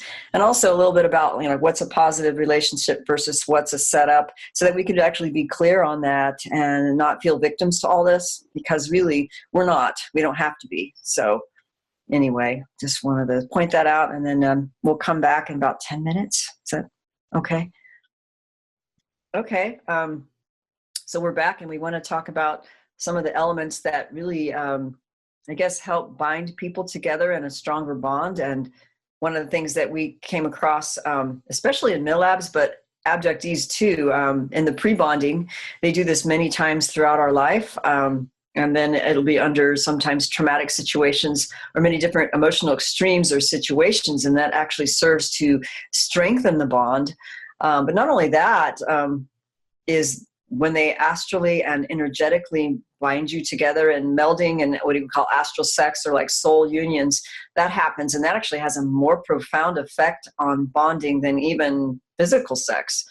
And that alone could be done and creating that kind of a connection, so that when you do meet the person, or let's say you do have a relationship with them, when you're with them, you remember, it's like, their body, you remember everything. It's a body memory to know everything, how they would make love, everything. It's just like, everything. You've been with them before, but you can't place the memory. It could be like a powerful deja vu, but it's a body sensation. It's a recognition even on that level.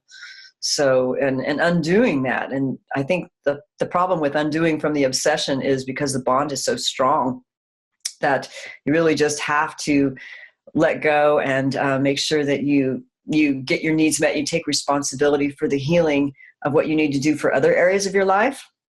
And that could be, working out the abduction stuff, really clearing out the programming, if there's programming there.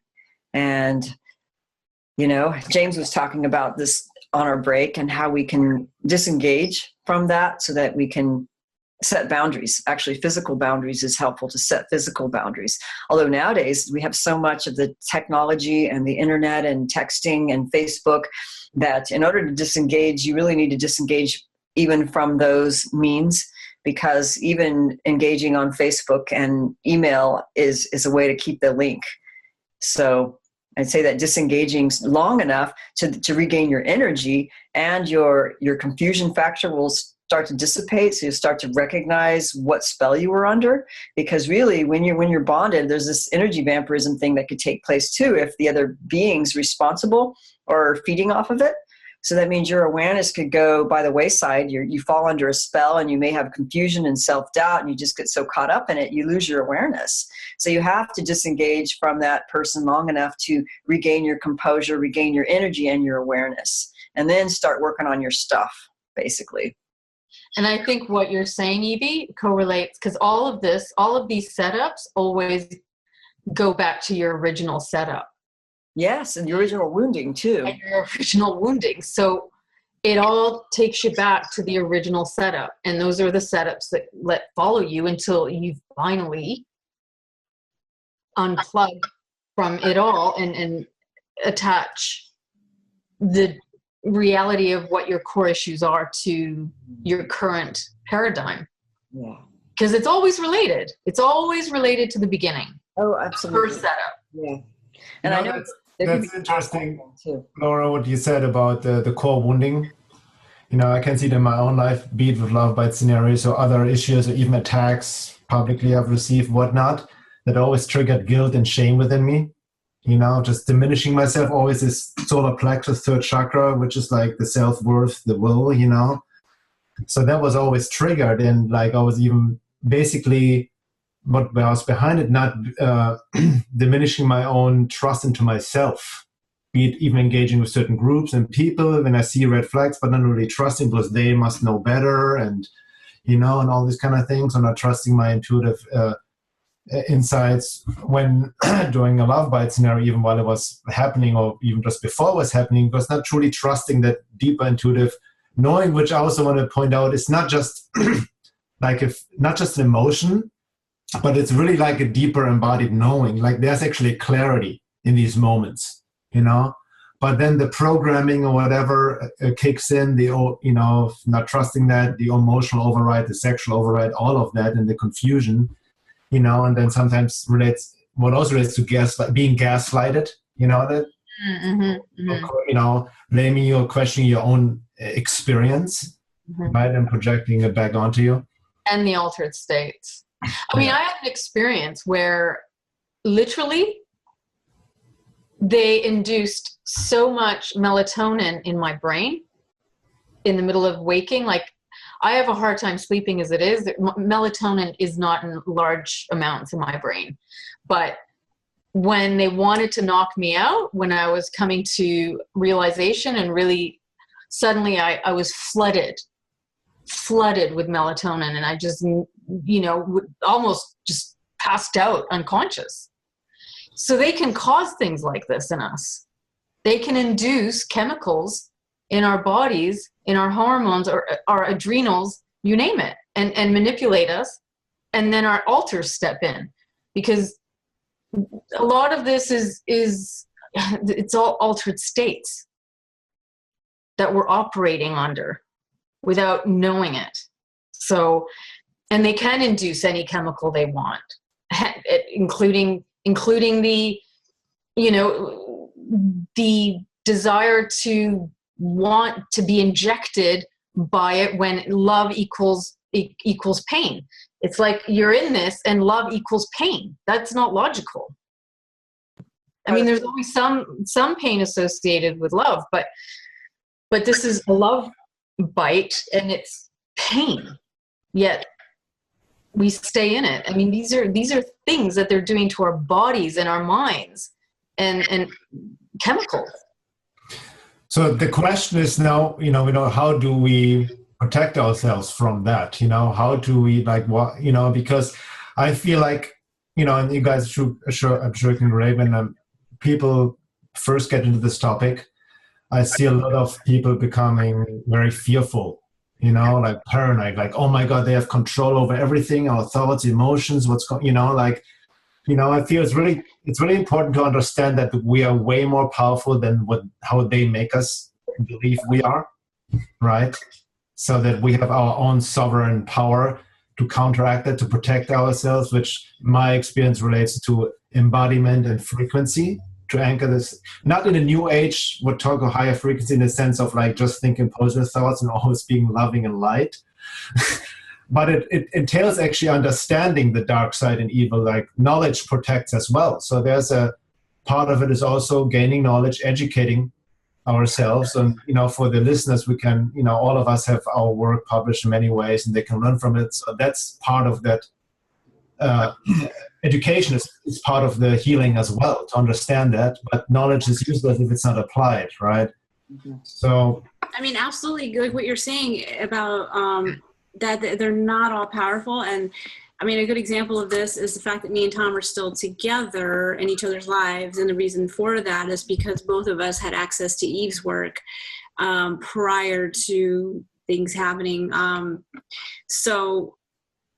Yes, they can do a lot of things. Like Laura's talking about, they can do all these hormonal things. I mean, the whole sleepy programming thing, that's like a big one. They don't just do it when you're awakening to lovebite. They do it like in general. I talk about that. I have an article called Interference on my website, and the whole sleepy thing, that's a big one that will happen to people when they're reading important material that stuff doesn't want you to read, and you just feel like, oh, I just want to go pass out and go to sleep. It's completely fake. It's something they're putting on you. It's like an overlay.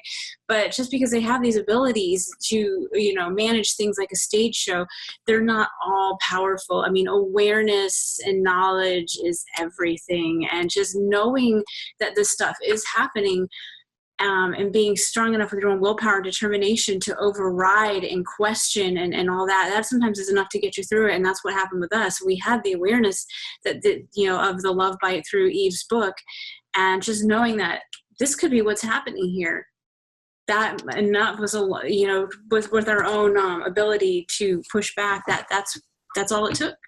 So they were trying all these shenanigans, like it's like textbook. It's like you run down the whole list of everything Evie talks about in her book. It's like they tried everything, and here we are. You know, that's interesting on that note in terms of interference in Eve's book, because in one of my, I think I've had 2, possibly 3 lovebite type relationships or dark side of Cupid. And the second one around 2012, I was really already feeling something is off here. And then I remember, Evie, you just published your book on Richard Dolan's, right, the publishing company. And I ordered that book right when it came out. Even before it came out, I ordered it, and they were supposed to ship it to me. Right in the time, I had all these weird occurrences in this relationship, but it never arrived. It didn't come. They forgot the order, even paid for it.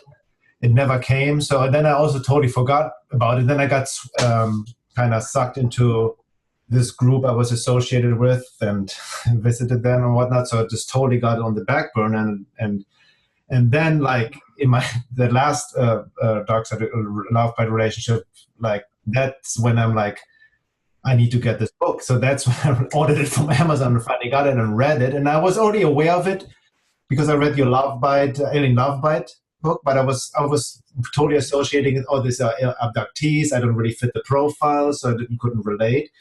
And then I was reading your book, Dark Side of Cupid. I'm like, oh my God, I was like underlying the whole book.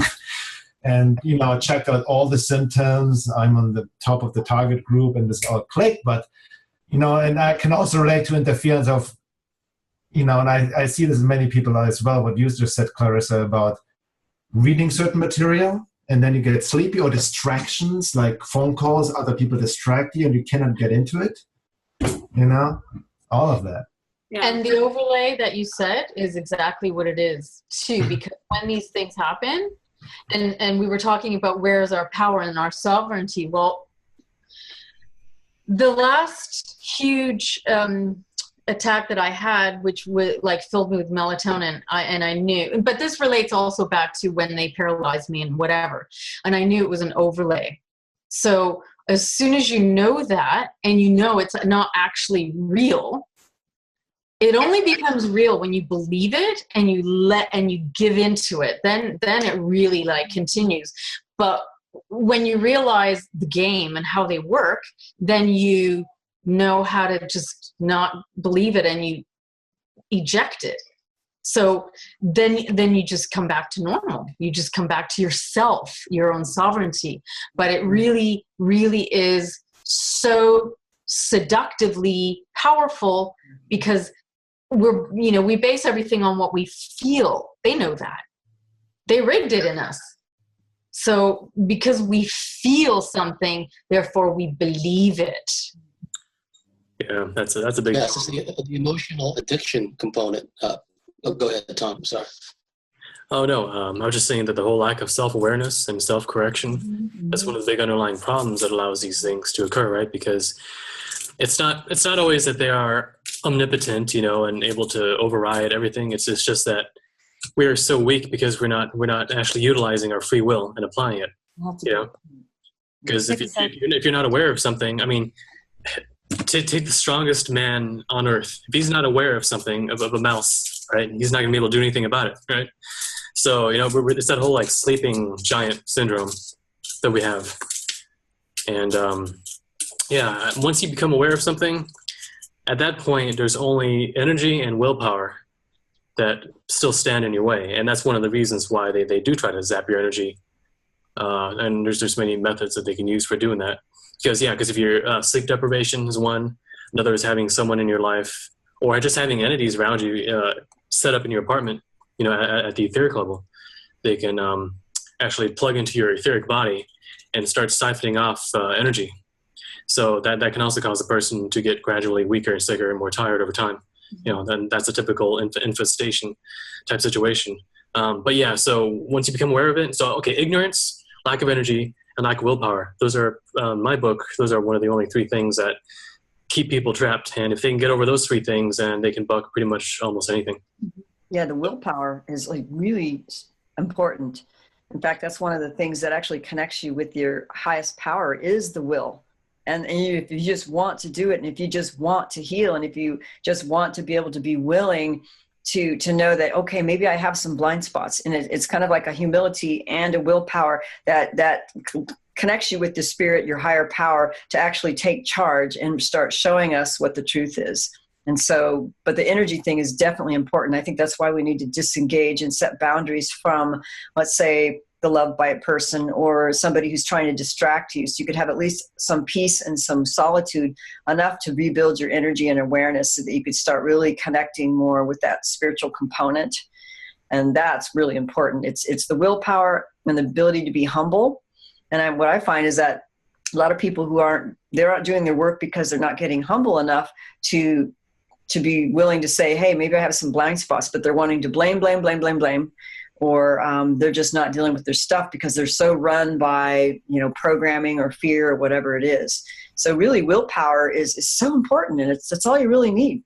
It's interesting that about willpower, because you mentioned your book, Dark Side of Cupid, which I've experienced as well, which I said before, that they target the solar plexus, the third chakra, which is the sense of will, your own willpower, basically, which they try to sap to diminish you, you're not sure anymore, and with boundaries. So it's so true, because in my experience, the hardest lesson in my life has been actually to say no without feeling guilty or shame, oh my God, I say no, saying no without explanation, having that boundary, getting over that new age programming of just always make nice and be nice and work things out, and sometimes no, and using anger, because anger, which also has been demonized as negative in the new age, using it, because when you experience anger, it's actually your body is experiencing a violation of a boundary.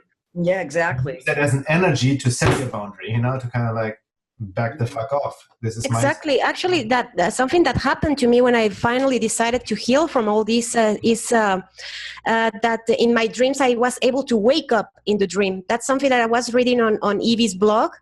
That it's a technique and it's very useful, but it happens spontaneously. I was not actually learning how to do that, but I remember I started saying, no, well, this has to stop. I have to heal. I have to empower myself. I have to stop being fearful of these entities.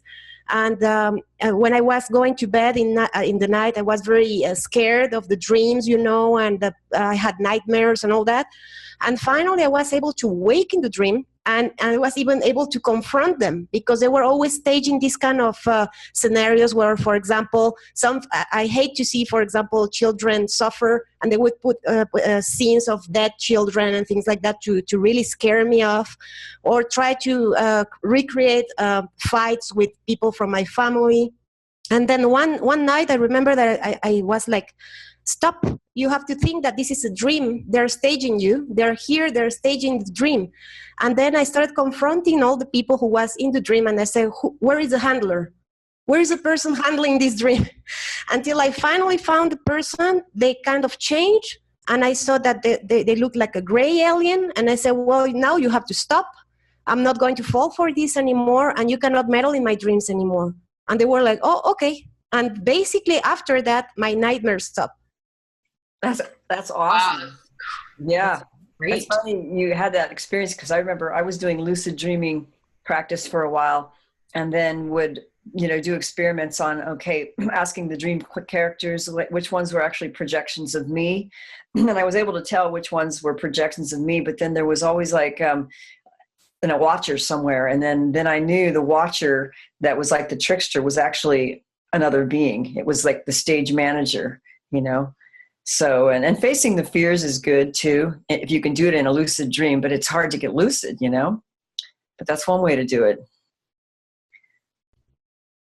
Another thing that kind of relates to what we're talking about is with the awareness and the willpower, just something really quick, and it kind of ties into this mentioned earlier about how do you tell a real relationship from what's going on with lovebite, is when me and Tom were first coming together. We had a lot of interference in a lot of ways, but one of the things that would happen, which is one of the checklist traits of a love bite situation, is that we would feel energetically drained in each other's presences. So he would walk through my front door, because I had my own apartment, he had his own apartment across town. As soon as he would walk through that door, I would just feel sleepy and just drained, and it was happening to him too. Well, we didn't know because we weren't talking to each other about this. But that's one of those things, and it creates paranoia, especially when you have awareness of a love bite. Now we're getting paranoid about each other, oh, this could be, he's bad news. I feel drained when I'm in his presence. But guess what? He was feeling drained in my presence too. And then there was one night where we were, he was going to come over and we were going to hang out. And it was like I shut off. And I decided I don't want to hang out with him. And I couldn't even tell you why. There was no logical explanation for it. I just felt like I don't want to hang out with him. So I canceled. No, I have things I got to do, blah, blah, blah. And then, so the next night we were going to hang out, and I was going to do that again. I just felt like I don't want to hang out with him. I'd rather just sit here and read my book and not be with him for no reason. He'd done nothing, but it was like I was shutting off. But I realized too, this is a love bite, one of those major indicators. So I overrode that urge to just cut him out and like, no, we're going to hang out. So he came over, and I did what most people aren't willing to do in a relationship, which is I put this out on the table. Like, let's talk about this. Like, let me tell you what I've been experiencing, the energy drain. And then I felt like I don't want anything to do with you, and I just want to cut it off.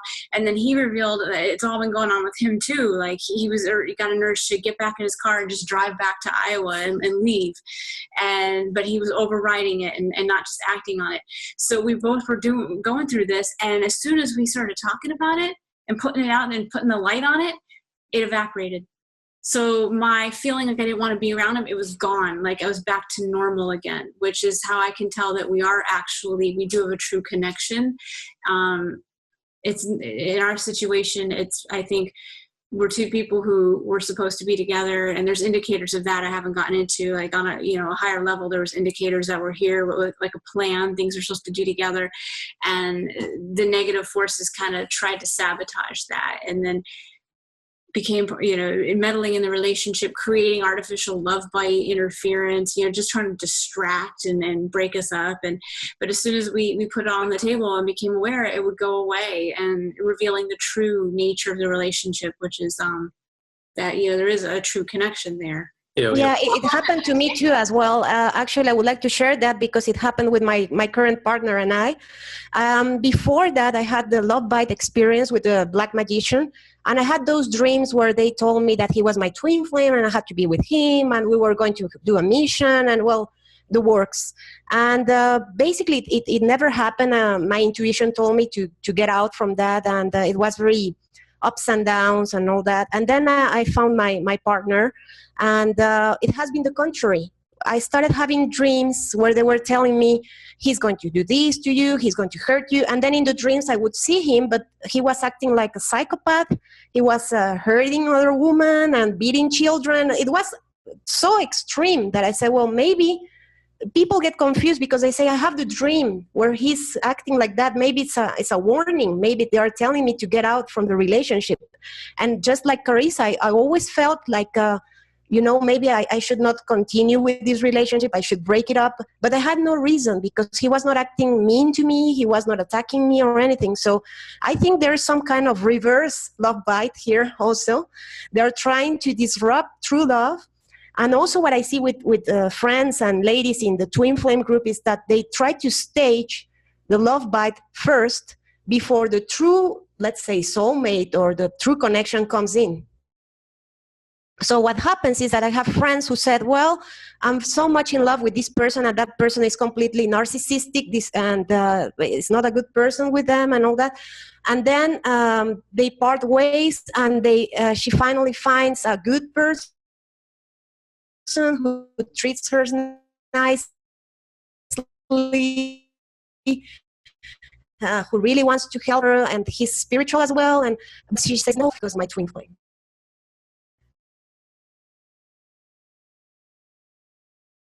Everybody there? Hello? Did her audio cut out? Because it was cutting out just at the end. Did it? Yeah. Arella, are you there? Yes. Yes, I'm here. You just muted yourself. Okay, that's fine. Yeah, so I think that that is happening. They are trying to stage people who are not really connections before the true one shows up. That's something very common I see also in the ladies in the group, and they really get stuck. And then the other guy comes in and he's really nice and he's treating them well, but they're stuck. So since we're on the topic of twin flames, I'd like to get into that, but kind of backtrack a little bit because it ties into like more a deeper issue, which we mentioned before. And like Tom noticed it as well, that the underlying, a reason why we fall into these traps, so to speak, is because we don't trust our intuition on some level, right? Our inner knowing, the red flags, which, call it spade, nature, whatever, spirit is always talking to us and give us guidance and in forms of symbolism or intuitive impressions, bodily sensations that, if we're truly embodied, it's always there. So if we don't trust ourselves, then we get, I see, speaking of my own experiences, if for the reason I didn't trust myself, didn't listen to my intuition, I got myself in this relationship. So I take responsibility for that, until I get the message. How often you have to pick up the phone until you get the message, right? But I see the same now, in terms of, especially in this day and age, there's, with the internet, so much information, people are like out of body, in their mental body, like getting information from the internet, just chatting, being on forums. That's all this mental energy, constantly looking for information or outside themselves, not having their own sovereign authority within themselves, right? And we know, this information age, people can learn a lot. It's necessary. It's great to connect with people, but there's a whole dark side. There's a lot of disinformation, the new age, people hooking up on the internet. And then with the twin flame, what I see, I'm not as much involved as you, Arella, in the community, but based on my experiences and having worked with people one-on-one, like, there's a lot of, I guess mostly women, but also men as well, who then use the whole twin flame idea as this extreme romantic projection of the perfect partner. And it becomes a complete distortion, and it's just like anything else of looking, for that white knight, who's going to save the day, so to speak. And what I found, it actually ties similar into another topic, which maybe some of us can relate to, about higher density beings incarnated in this day and age with a certain mission profile. Barbara Messiniak's work, the Family of Light, or the Wanderers, and star seeds. And there's maybe some truth to it, right? We can maybe relate to the profile, but I also see a lot of people is this identification with that label. Oh, I'm this, I'm that, and now I'm, special, or just then distorted, or the identification with the twin flame. They get so fixated on the image of the twin flame. I'm like Carissa mentioned it, I think, in our introductory talk last week, and with Laura, I don't like even the word twin flame anymore. It's just if there's a genuine, deeper connection, soulmate, however you may want to call it, it will happen and reveal itself in your own time, as long as we stay true to our path, do the self work, gain knowledge, like in the example with Tom and Carissa, it happened without the need of this twin flame box attachment, so to speak, right? So I that's just my own personal opinion. I'd rather have people get away from any of these labels and identification, and just work on the very basic level, and working on themselves, gaining knowledge, working the path, learning to trust themselves, their own intuition and their own inner knowing, and that will then bring people together who are meant to be together anyway. Exactly, Bernhard. That's very important. What you're saying, that it became a label. Actually, I speak it to you basically definition, because all this twin flame came from Elizabeth Clare Prophet. She used to be a guru and a cult teacher. She had a cult with her husband, and she was also promoting the I am presence. I'm not sure if you have heard about that. Well, the I am presence is basically the higher self. And it was one of the first ones to hijack the soulmate concept, and it made it more complex. Basically what she says, I'm going to read from her website, it says, the twin flame, or perfect love, is born out of the original white fire ovoid. This is an ovoid of light in which you are created in the central sun, the highest concentration of pure spirit in the universe. God takes the ovoid and he makes out 2 spheres of light, and each sphere looks like the causal body in the upper portion of the chart of your real self. We descend into the lower octaves, we separate from our twin flame. We lost that physical manifestation of the divine counterpart in heaven, and then we began creating obligations with other partners. And this is why embodiment after embodiment, we're married to different people. Some may be soulmates, some karmic relationships, and hopefully we will be able to do the best and share a love that will achieve a particular purpose and also balance karma.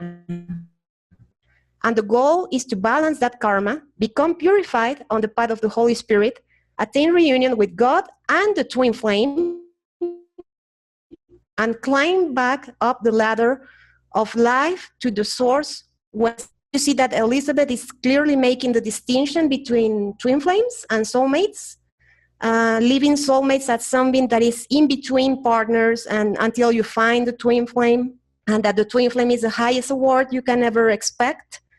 And this is what makes women, and also some men, to cling so much to this concept of the twin flame as, you know, the perfect love and not being able to be with anyone else. And basically, when she printed her book, she was offering teachings on how to connect to the higher self and to the twin flame. And which the first step is doing some kind of meditations. And I think it works by granting permission to be interfered when you do these meditations, because the entities also, I think they also need to respect in some way free will.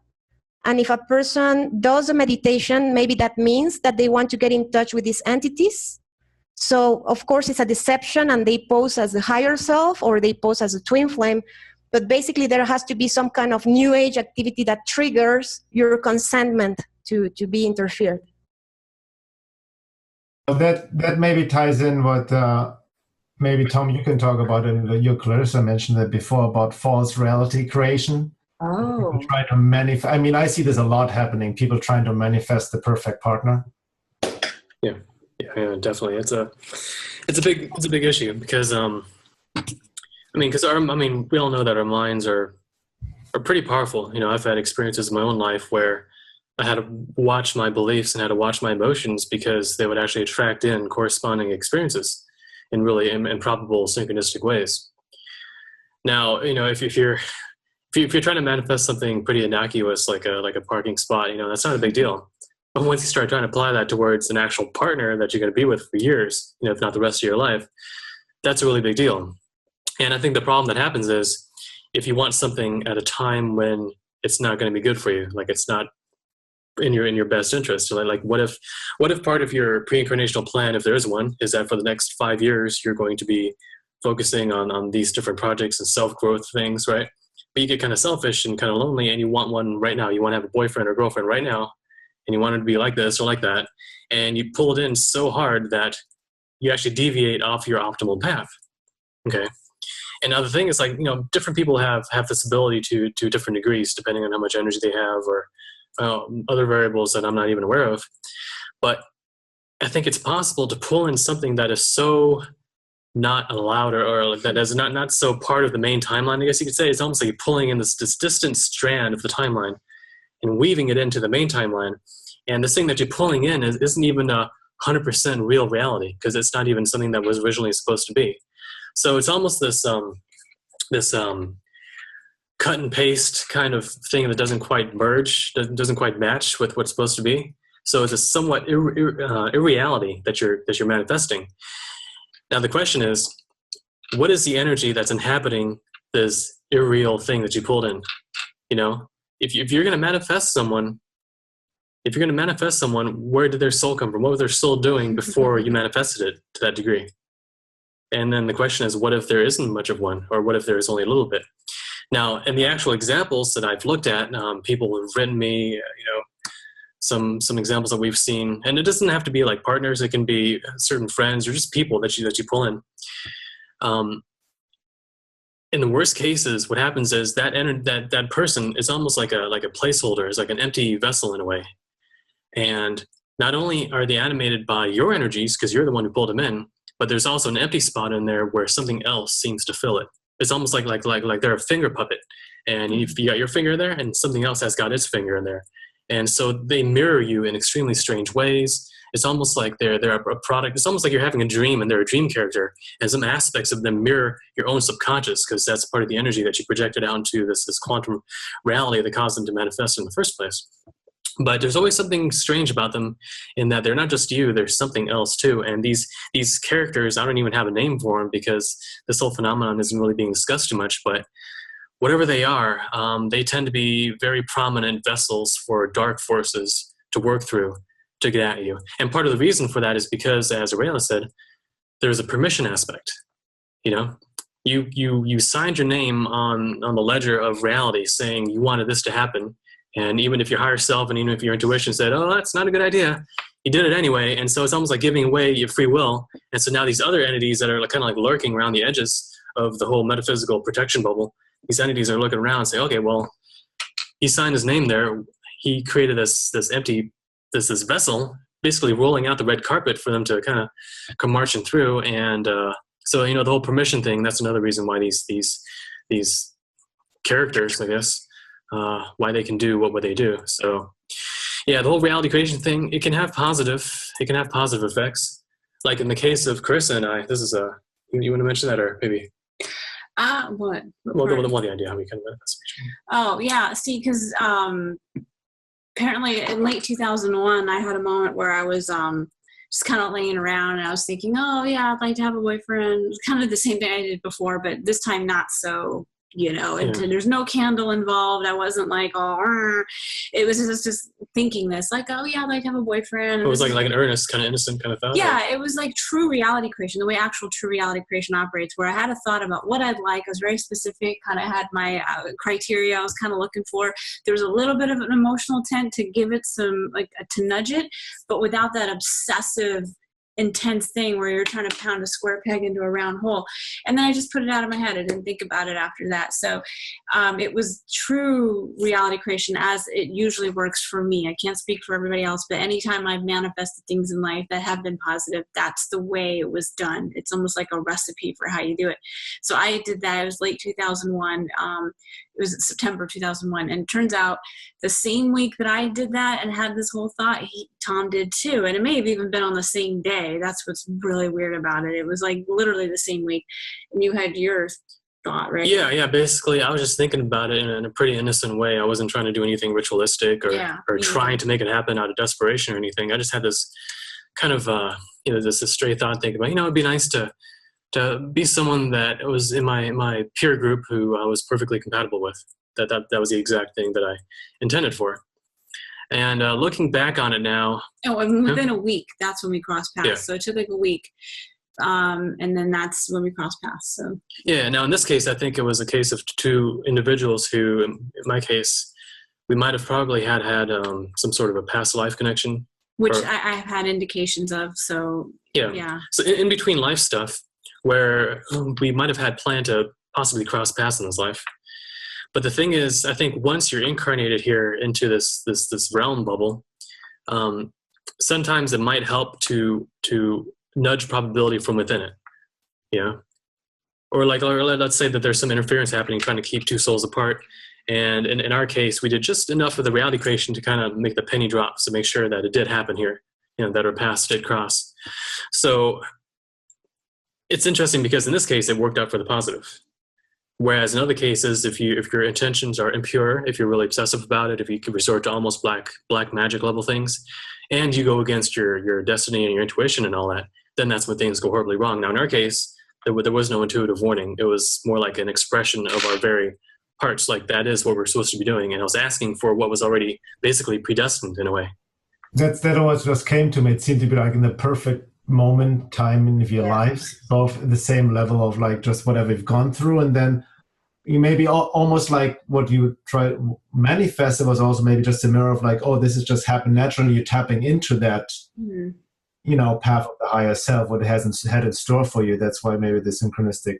And then it all kind of just came together in a natural way. It was like even after we met each other, I wasn't. I don't know, it just going with the flow of things, not trying to make it work, and all that. And the other thing is like with my ex, the one who I manifested through negative reality creation, that car accident that happened the very next day after doing my little intention, I had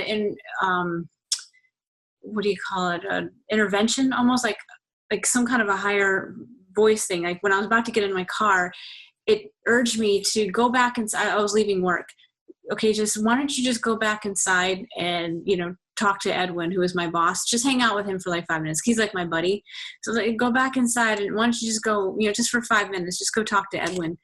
And I stopped and I'm like pondering on this, but I'm like, why would I do that? That doesn't make any sense, Yeah. And so then I overrode this thing that was trying to urge me to go back inside, got in my car, and 5 minutes down, not even 5 minutes, it's just a couple minutes down the road, my car was totaled in an accident. And that put me on the course to be on that timeline that led to Steve. So it was like something was trying to, no, we don't want you on that timeline. And I didn't listen to it, you know? So that's a great example of that. Obviously was a negative thing. Nothing like that happened with me and him. Yeah. So, but you know, that's a good example of like, if this force could come in and you know, try to petition you to not go, why couldn't it just prevent your car accident in the first place, right?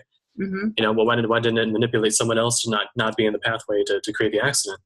And of course, that gets back to the whole metaphysical law, permission, you know, just the way things learn or operate in such a way to preserve your learning to some degree. I mean, there's that component to things. So free will, permission, you know, destiny, you know, all this kind of stuff. These are all the hyperdimensional variables that figure into what's going on here sometimes. Yeah, and I've just seen in other instances that don't relate to the love bite, where these forces that do try to intervene and help you out, they can only do so much in certain situations. Other ones I've seen where they can just flat out undo a no-no. Like that's just a complete flagrant free will violation of epic proportions. We can't let that happen. Sorry.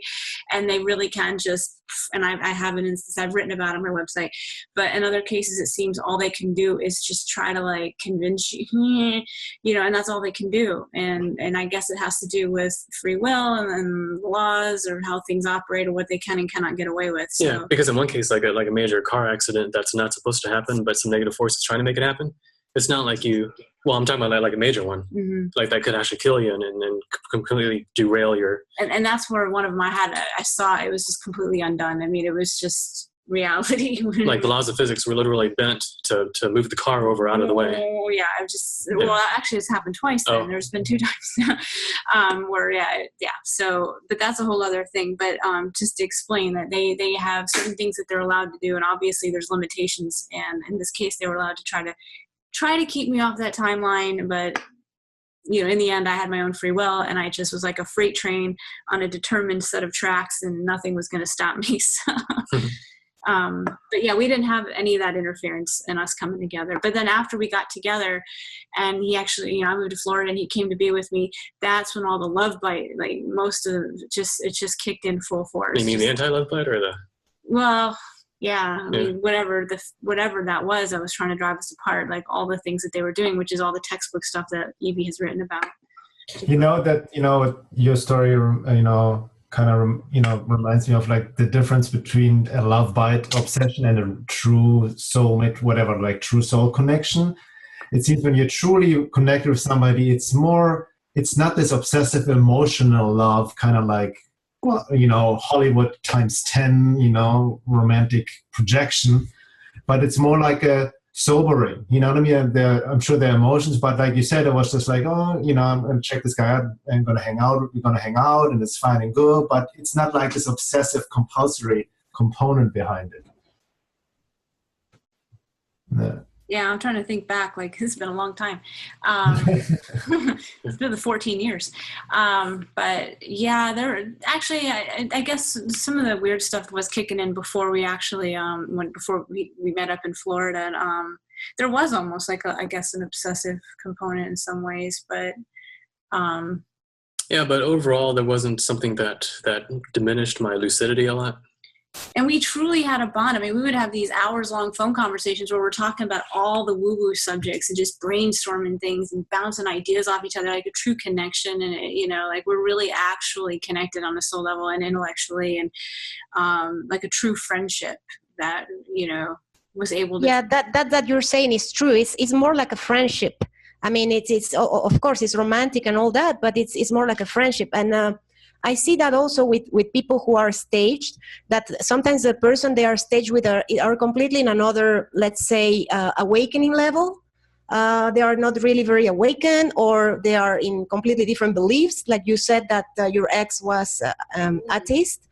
And so that's also something that is important, because I think true soulmates, let's say, or a true connection, they have to be in some kind of same vibrational level. Yeah, we were. It was like it just clicked, and, hours on the phone until my cell phone battery would die. And it was like, just into the same stuff and really like on the same level, of our intellect. Yeah, it totally wasn't that whole thing about like, I don't even know you, but I have this weird compulsion to, as we see in some of these cases. Yeah. Or like in my case with my ex, feeling hypnotically this weird hypnotic thing to be with someone that I'm not really wanting to be with. And then, then when we are like intimate, I feel dissociated, you know what I mean? Which I didn't mention that before because I didn't really want to get into it, but just being just dissociated, there's just a lack of a real connection happening, and it's completely obviously being force-fitted. So. Yeah, what you said, Arella, is actually very important. The complete difference of states of being, of levels, that is overridden by the more romantic projection. But then you find out in the love bite, that's like, oh my God, this is like completely not compatible. There's no foundation. I think on that level where we are, like on that level of awareness and awakeness, relationship take on a whole different meaning anyways than for quote unquote normal people, whatever, in the matrix, right? So there needs to be a really, which probably you guys experienced, a level of like unspoken understanding. You know what I mean? I mean, there can be differences, but where you're just really like on the same page about the deeper aspects of the world and reality. Yeah. Well, I like what Carissa said about how things just flowed, and when she followed her own, more like a spontaneous spirit nudging, and really knowing what that feels like, and it's more subtle, and it's more that's how to know you're actually connecting with that part of yourself, and then knowing the difference between the other compulsions that aren't quite right. But sometimes that's what it takes is having it work for you, and then looking back and realizing, oh, well, that was what was natural and spontaneous to my spirit. And that's when I was really in the flow with my destiny, with somebody I really is supposed to meet. So it's really nice to have that and then compare it in your life so you can know. Because I think there's a lot of people who don't quite know. They're still confused about, whether or not they're following with their spirit, or they're following with spirit guide or something. And just to be clear on that. And I think that when I look back on my life, it's something that's always more natural and spontaneous. And you feel more comfortable and at ease with that. Or if you're with somebody, you feel more at ease with them. You don't have those anxiety and the compulsions and the obsessions. You just feel this ease of naturalness and connection, where the spontaneity of your spirit could just be there because you can be who you are with them. And that's a good sign of something healthy. Exactly, and that is true that in my case it happens that you can also get too paranoid or too scared. In my case, I was very scared because when I was married, my ex-husband, he was abusive, and he was showing traits of being narcissist. And then I had the love bite with the black magician. So I was very much like, I don't want to have a relationship ever in my life. I want to just stay single for the rest of my life. And then I found my partner. So I was very much, I know that I was projecting a lot of my fears. So I was trying to find sometimes the smallest thing to say, oh, it's a love bite. It's a love bite. I knew it, and he has to go. And sometimes it was just a stupid thing, that maybe that day he didn't call me at the time he was supposed to call me, and I was already saying, no, this is not going to work. So that's something that also happens with victims of the love bite. They get very scared of trying again, and they start thinking that everything and everyone is possessed, or so it's difficult. Arella, that's a very important point. I see, with people becoming more aware of this topic and actually accepting and speaking out, I see it, in my work, and we see it on, on Facebook. A lot of people are finally speaking out about this and sharing their experiences. But there is this paranoia at the same time. And I feel sometimes people project actually, first of all, don't really understand the alien love by the dark side of Cupid topic. They're just bits and pieces, haven't really done the research, and then use it in a way to blame their partner, and then project this love bite scenario, dark side of Cupid scenario, into relationship patterns, which are actually just normal relationship patterns and don't have the deeper symptoms of the love bite, right? And then again, like Arella said, I also, I work with people here and then. Communicate with some people, and there are some individuals out there, people, women or men, who are so paranoid, so caught up in the actual intellectual, timeline projection of fear of what may happen in the future, because fear is always related to time, right? So they avoid any form of relationship. They've been single for 4 or 5 years, don't want to get, celibate and all that kind of stuff, which is fine. On some level, we all need to feel, be comfortable with ourselves first, right? I mean, there are two kinds of people. Sometimes people jump from relationship to relationship. They cannot be on their own. But sometimes people avoid it completely because a relationship brings up too much. And sometimes we just need to engage in a relationship just to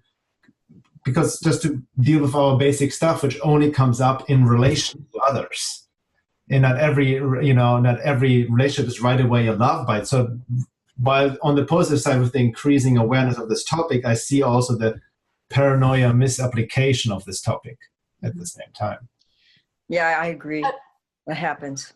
Arella, can you explain a little bit about the difference between your experience with your love bite, like your first, the one that you would say is the worst love bite, versus the real thing that you have now? Like, what are the the markers that are the indicators that make it distinguishable to everyone? Well, actually, they are very similar to Tom and Carissa's. Very, very similar, because the first one, it felt more like stage, because I had all these psychic things, I had a lot of synchronicities with the name of the person, a lot of repeated numbers, a lot of dreams saying, yes, you guys, you have to be together, you have a mission, all the intense feelings. But there was still a background where this person, the things that he was doing, I was like, no, I cannot get into that, because he was actually, he was selling some kind of dark magic techniques in order to manifest things, but they were basically pushing black magic on people. So they were like saying, oh, do you want to influence someone? Then you have to look at that person and address the energy in this way and brainwash that person, and then you have to burn a candle. And, it was magic. And I was like, no, this doesn't go with my values. This is really not who I am. And they were pushing a lot. Yeah, that's a mission, and you have to work together, and you have to open a center to push New Age kind of teachings. And it didn't feel right. And it came to a point where I said, I really cannot go against my values. And I spoke to this person, to this guy, and he got really upset, because I started saying, what you're doing is black magic. You're harming people. You're making money out of it. So I cannot be part of that. And he got really, really, really upset. He started blaming me. He started calling me, oh, but you're a nun. You don't want to do anything wrong, and you're never going to make money like that. And he got very upset, and he basically disappeared. But it was until I really set my foot down saying, no, this is against my values, and I'm not going to do it. And in the contrary, when I met my partner, we did have synchronicities. We did feel the energy. We're very compatible. We have the same astrological sign, which we were always kidding about that. We had a similar way of upbringing. We were both very lonely when we were kids. We shared many, many, many things. And also, like Carissa said, it was hours talking on the phone. We finished each other's sentences. We want to do something to help people to spread this kind of information, because we have many friends who continue under the programs of the New Age, and they're suffering. I have many, many friends who are really suffering because of this, destroyed marriages and all that, and it really hurt us. And we have very similar values, so that's something that to me it was a big sign. But at the same time, it was very difficult, because I was carrying all my bag, of wounds and trauma from the other two relationships to this one, and it was difficult for me to not think that maybe I was being tricked again. But it's a very fine line, but you can tell. But there weren't any conflicting behaviors. Yeah, addictive? No, not really. It was more addictive with the other one, with the black magician. Or conflicting behaviors, like yes, Jekyll and Hyde conflicting behaviors. There was nothing like that with your no.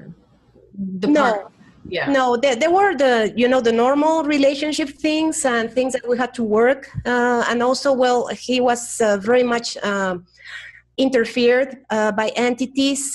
He was very much into the New Age as well. He was programmed in many things. He had different experience than I had. He told me that he had 2 experiences with ayahuasca, and in one of them he feels like he got entity possessed, definitely. Because he was, when he took it, he was moving weird, and he started doing mudras with his hands, and after that he started getting kundalini triggers, and he started really changing his way of thinking, his values, and he says that he thinks that he was being programmed, so when I would come along, he would reject me, because I had some kind of values and things that I would not do, and he used to be like that, and then he started changing after the ayahuasca experience. Okay.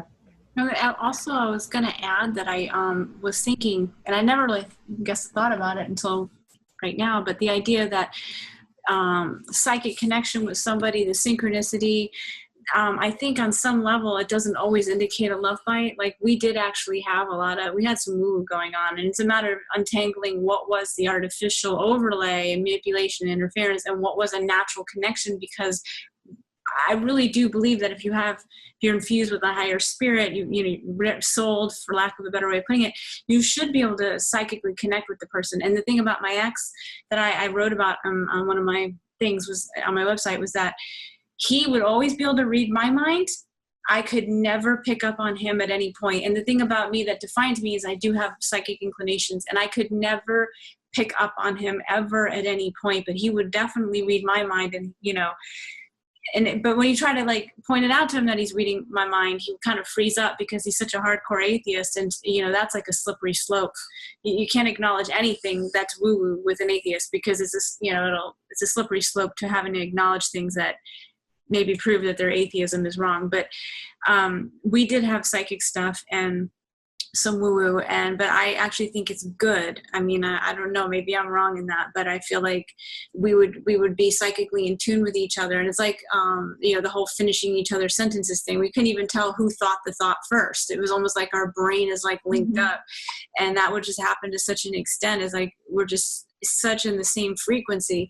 And I don't think that's a bad thing, and it doesn't necessarily indicate sinister things. I think, in my case, I think that's actually a good sign. Yeah, well, I think, go ahead. I agree that you can have a good connection and actually really tune into each other with a positive thing and have it not be interference at all. And I wanted to make that point in my book, The Dark Side of Cupid, that even if they do have the magical, supernatural, and telepathic, empathic thing, that alone doesn't necessarily indicate it's bad, because you can have a good connection where you actually have that. And that's positive, I think. That can happen. I have even great synchronicities and psychic connection just with regular friends on that level. You know what I mean? I think it's definitely not to be thrown out the baby with the bathwater. But the way I take it actually from your work, Evie, is I think actually a combination of all the symptoms and not just taking one. People then pick, like, oh, it's synchronicities, psychic, bonding, whatever. There must be love. But no, it's a whole array that all need to fit together, right? With the compulsion, the emotional obsession, and all of that, right? Yeah, it's pretty. Yeah, I think that the synchronicities is can happen both ways as well. Because I also was seeing repeated numbers with both relationships, and also before awakening, then when I was awakening, and then when I deprogram, I continue seeing repeated numbers. So I think it can go both ways. Yeah, I get the numbers too. And with me, it's been interesting trying to distinguish between what are genuine synchronicities and what are the artificial ones. And what it boils down to me is that these entities, the negative ones that are doing this, they're trying to simulate the positive, but they can only simulate. They can't actually achieve it. So when they do it, it's kind of hasty. It beats you over the head because they have to compensate for you having your intuition, right? So that they have to like take it to a higher level, and therefore it comes out kind of disjointed, kind of artificial, trying too hard. It's like when you get an email from a friend, right? How do you know the difference between that and some guy in Nigeria wanting to give you money? How do you know, right? Well, your friend's going to lend you $5, but this guy's going to give you 12 million. Who's going to be better? Well, you got to be smart about that, obviously. So, when you have these artificial staged relations, all the weirdness surrounding it, it's all the things that entities can do, but they can't do other things, like the whole spiritual connection, feeling at ease with someone, like in an lucid way, not like you're drugged up with morphine and you I feel great about this person. Well, it's not like that. It's like, wow, I'm really clear. I feel alive. I feel like more of myself. You're not being squished down. You're actually being elevated. Mm-hmm. So, that's another sign or another difference between the authentic and the artificial. Very good point. That was a good one. The paranoia thing, that's pretty dangerous. Yeah. I mean, it just takes healing, the healing part is what really needs to happen so that we can fall into the spirit connection and feeling that sense of inner peace as opposed to numbness or avoidance. And when we can be in that place, then I think things are more natural to happen. But I think when people have the fears and the anxieties and the compulsions, it's because they haven't healed those traumas yet. But there's something that I think as Bernhard said that a lot of times relationships sometimes is the only way that we could really heal some of this, that we can't do it all in isolation, that we actually do need to interconnect and have relationships with other in order to heal even from other relationship issues. And that's something that I learned when I got my training is that, we have to heal through relationship if we were hurt by relationship. We can't do everything in isolation. So I'm not the one to think that you should meditate for years and be in isolation and then you'll finally be good enough to, be able to face the world. We just have to interact with each other regularly enough to know what feels right. And I also feel everyone, not everyone, but most people on some level, yearn for a relationship, for the perfect partner. Love, right? It's natural wanting to connect and to be with somebody on some level, right? It's normal, but it's through our own, let alone any lovebite and all this stuff, but cultural conditioning through Hollywood, and all. Leading us away from our own inner knowing and feeling lack, always seeking something or somebody ourselves to fulfill our wholeness, so to speak. People don't get, I don't take myself into the equation. We may get into desperate situations and hook up with the wrong people and whatnot, but sometimes, that topic came up before. I think Tom talked about this, and Carissa, when we talked about a reality manifestation. Who knows what our, the higher self has really planned for us. That's what in my work, what I've learned the most, working over the 10 years with thousands of people on body work and also just personal processing, is like everybody's so different in an individual, right? With their own unique soul lessons and karma to God or gifts to develop. So for some people, it may even not in this lifetime that they're meant to be that they're going to connect with their twin flame or whatever. But they can have beautiful soul-mate relationships, right? Or sometimes, we need to go through a certain period with certain relationships before we can attain this higher, conscious relationship and whatnot, because these are the lessons we need to learn, like sometimes we're meant to be more alone, like Tom said before, for a period of time before we can enter.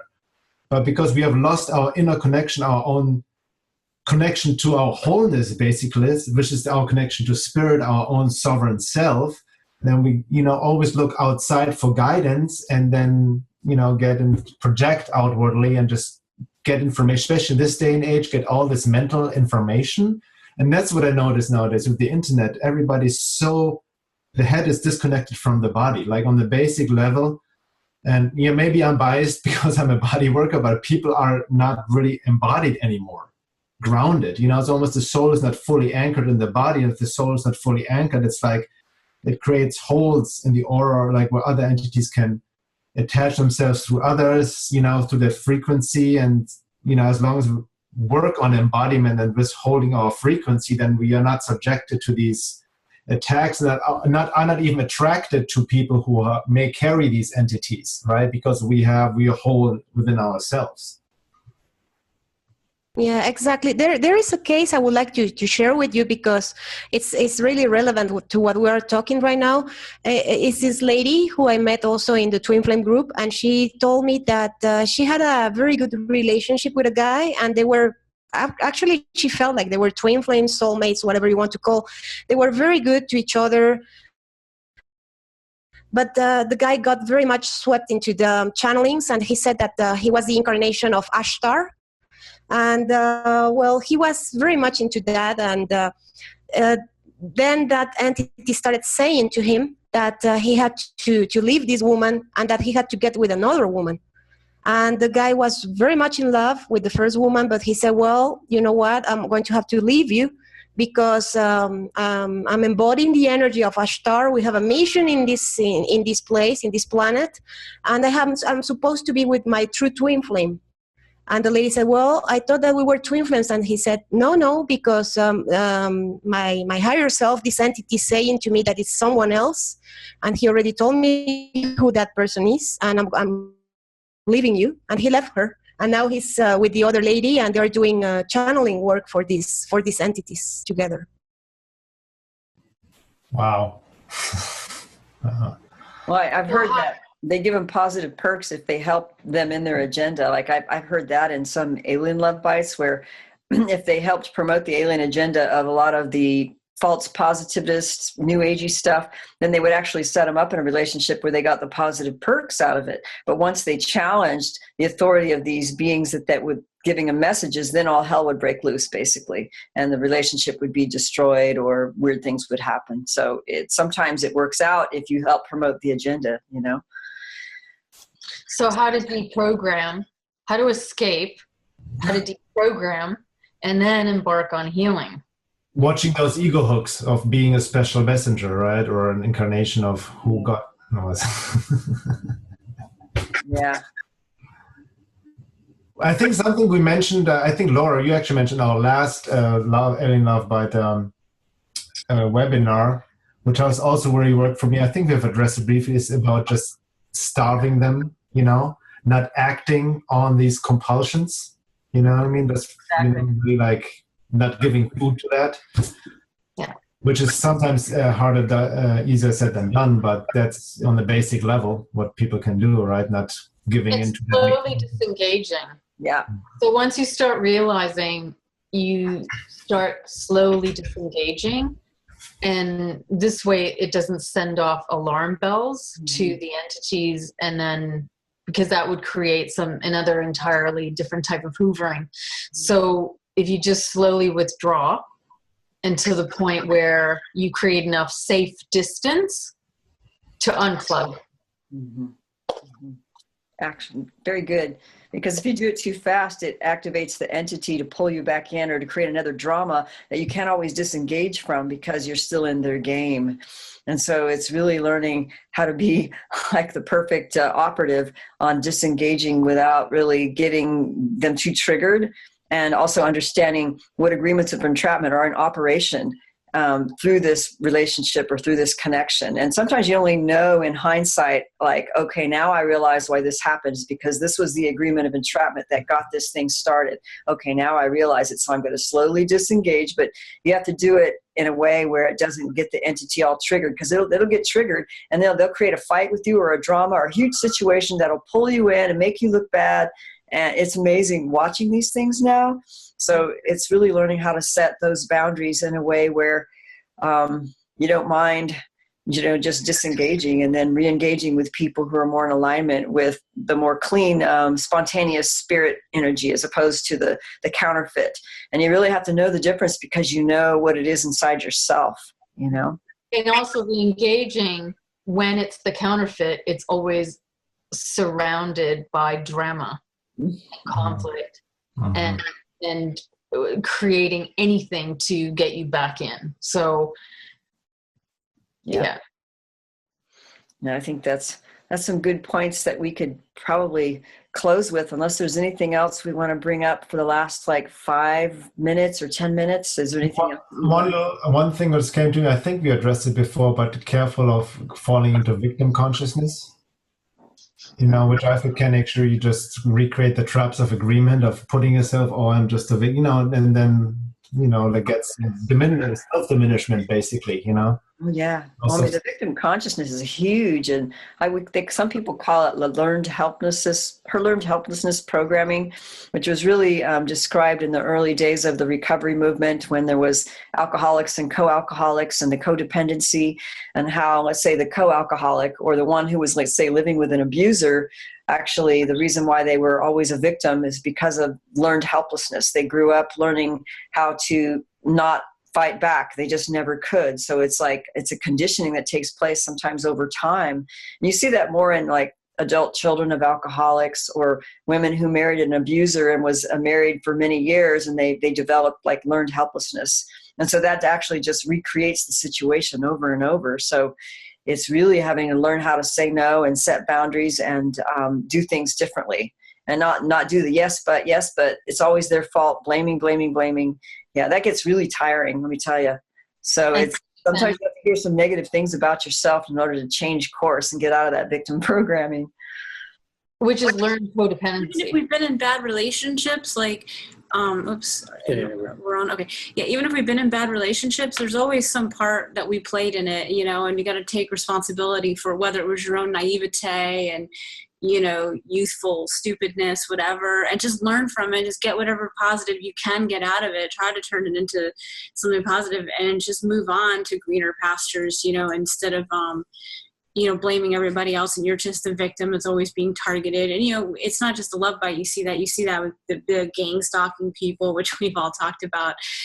You know, that whole victim where it's just they take no responsibility for whatever role that they may have played in things, you know. And even if it's just naivete or stupidity, just take responsibility for that, you know, and move on. And it just, I think that's the key, and also distinguishing between a person who you may think is your love bite, but may not be as well, if they're willing to take responsibility. You know, they may be more fractured than you.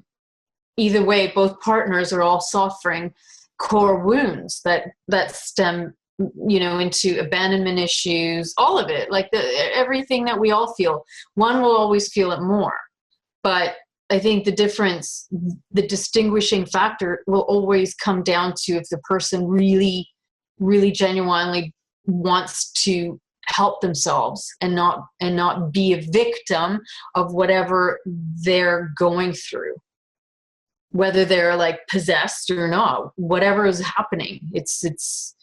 It all comes down to them not wanting to be a victim of it and choosing to do something different. I think when they don't do that and they give into what is driving them, that is a sure sign that they are like definitely your love bite. Or make them a victim as well. It'll recreate the victimization. Yeah. You know that. I just want to say there was the one thing that helped me in my life was, you know, I went through the process of like getting really, really angry and spinning in anger and blaming the other person, and then getting angry and blaming myself, and then trying to be perfect, and that wouldn't work. And really what had to happen is I just had to grieve the loss of whatever was lost, which was years of my life. And then self-forgiveness, actually it was a realization that things couldn't have been any different considering the situations at hand. And that realization of knowing it couldn't really have gone any different, and learning from all of that gave me the self-forgiveness and just the acceptance to deal with it and to not get caught up in it again.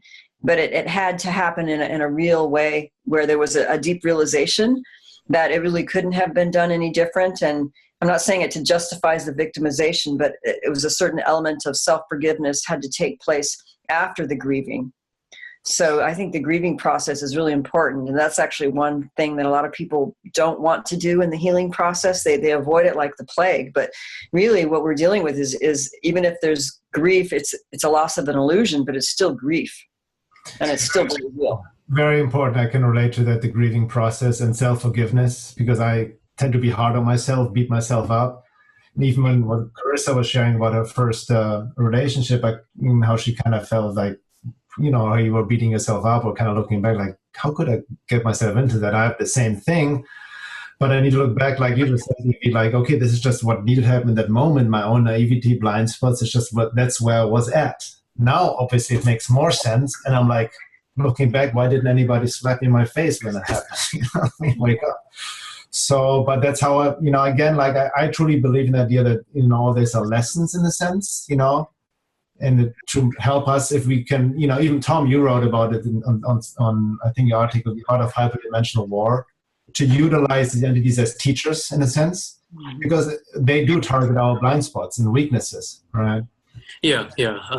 When I talked about permission earlier, when these entities do what they do, it's not, basically it's a, how do you reconcile that with the idea that you might have some sort of a metaphysical protection system? How do you reconcile the fact that they can do certain things and yet we're supposed to have protection in some case? Well, the reason I think that is because certain things are allowed if there's a potential for us to benefit in the end from it.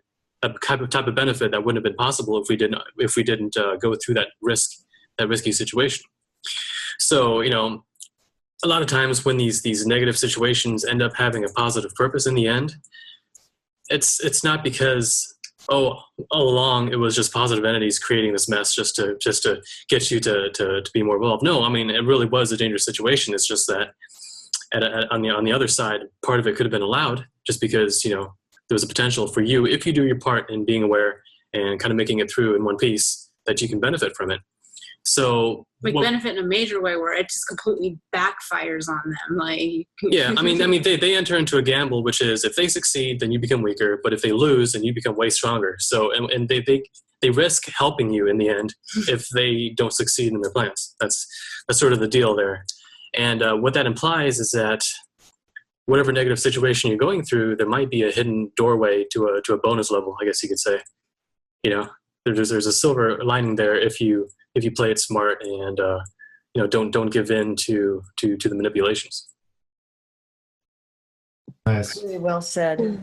Well, is there anything else that we want to Well, if I could just give, let's say, three in general, just to maybe a little bit wrap it up about my experiences, that I would tell people basically, number one, please avoid gurus, avoid the kind of people that might indoctrinate you with a lot of information that might be coming from entities, or which is not really true, because there are many psychics, gurus, and people out there who are really basically, playing games, mental games with people, and they're messing other people's life, and they're bringing a lot of bad consequences and havoc to their lives. So I would say trust more your intuition and not really that much what a guru or an ET that is being channeled, or you have to really try to trust more your own intuition. And to do spiritual work, I did a lot of spiritual work of reconnection to my own soul, to myself. In my case, I did a lot of work also with Jesus Christ. I know that some people might think that it's more like some kind of avatar or maybe archetype, but it worked for me. I just wanted to also throw that in, and basically learning self-empowerment and not being so afraid of these entities, because as Laura said and Eve said, they are not that powerful. And also be careful of healers, because often they're just utilized to reparasite you and get you reimplanted for your, dire mission. For the one that's connected to, the Dark Lord and the mate, the lovebite. It really does come down to exactly what you said, Arella, that it has to come from within you. And then what Tom said, Bernhard and James, all of us, it has to come from within us. We have to listen to all our senses, our body, our intuition, what we really, and know the difference between the artificial overlay. Mm-hmm. Yeah, I was going to say, like, the intuition part, this is the one thing that's kind of difficult. I don't know if it's more in the Western culture, but everybody's so individualistic and self-driven that a lot of times people think, oh, I'm just following my heart and following my intuition, but really what's operating sometimes is what we call the overlay of the psychological defenses or the interdimensional beings or the programs running them. So it can be a touchy subject, because sometimes you could see, like as a therapist, you could see, okay, I see something else operating, but they think they're following their heart, and their soul. But really a deeper amount of healing has to take place, and the only way that can happen is to be humble enough to be willing to really ask your deeper self by letting go, even temporarily, of what you think is absolutely right, but just to allow that to emerge in your experience. Because it will emerge when you're humble enough to release whatever's blocking that. It will come to you. So just know that. That's a really good point, because I also said before, we all agreed really trusting and following our intuition, but it's also being misused or misapplied. especially in New Age, you know, or the saying, just follow your, just do what you feel like doing. That differentiating, you know, you tell a heroin addict to do just what he feels like doing, right? It doesn't really help him. Or the idea of resonating, for example, you know, resonating with a certain teaching or book, but there's truth to it, but we need to tune our reading instrument, you know, what the information of our own discernment on all levels to what part of us is resonating with it. Maybe, you know, a programmed conditioned self. I mean, a lot of fundamentalist Christians resonate with the Bible, and that you know, feel really the truth in it, and that the earth is only 5,000 years old. You know, we see the same applied in New Age, how people resonate with a lot of very questionable channel material or other material, right? Just because it feels good doesn't mean it's true, for example. Right. You know? Like That's what the key. and The not feeling. yeah, you know, one of the things that I mentioned with a friend that I spent some time with a couple of weeks ago was that I realized in hindsight that my fears actually saved me, and that a lot of my fears were actually coming from my spirit and from my intuition, but I was judging myself and I was allowing others to judge me for being, oh, fear-based, this and that. But I realized in hindsight that it absolutely saved me. So now I listen to everything that I'm feeling and still just try to be open to, you know, am I projecting, am I defending, you know, what's really going on here, and really give it time to just till I know what's really true. There's a feeling that in psychology, which you know, Evie, where a person who is in a dire situation or feels like they're in danger, they have this sensation of this real fluttering. It's that real sense of danger, even though you may not see what's going on, but yet it's a subconscious response within you. And I say, listen to that. If you have that feeling, listen to that. What's a psychic attack? I've had Love bites don't listen to that. Love bite people don't listen to that. Listen to that. Yeah, you're right. Even if you feel euphoria and you have that like fear, fluttery thing you can't explain, listen to what that is. That is a warning sign, big one. Yeah. Okay. We did 4 hours. Yeah, I think we're Wow. yeah, it's long enough. Maybe it's time to close and just thank everybody. And I know there's things that we didn't even touch upon, but we could always save that for another time. And I just want to thank everybody who's on the panel with all their personal experiences and their in-depth knowledge. And this has been wonderful. So thank you. And yeah, thank you. Thanks everyone. That was beautiful. To do this with all of you. It's been fun too. Thank you for the invitation, and trust me, it has been an honor to be with all of you, because I was really following your work, and you have been a lifesaver. Really. Nice. And Evie, you are like front line. You've come up with. I mean, before that, where was any of this information really? Well, thank you for Barbie. And Barbie was the one who saved me. So, you know, there was always somebody else before us, you know. Yeah. Yeah, same me too. So we're just passing the torch. Yeah. And I really got a kick out of this. Thank you for including me. You know, we'll catch up later. But take care. Okay. Bye for now. Good night. Bye. Bye. Good night. Good day.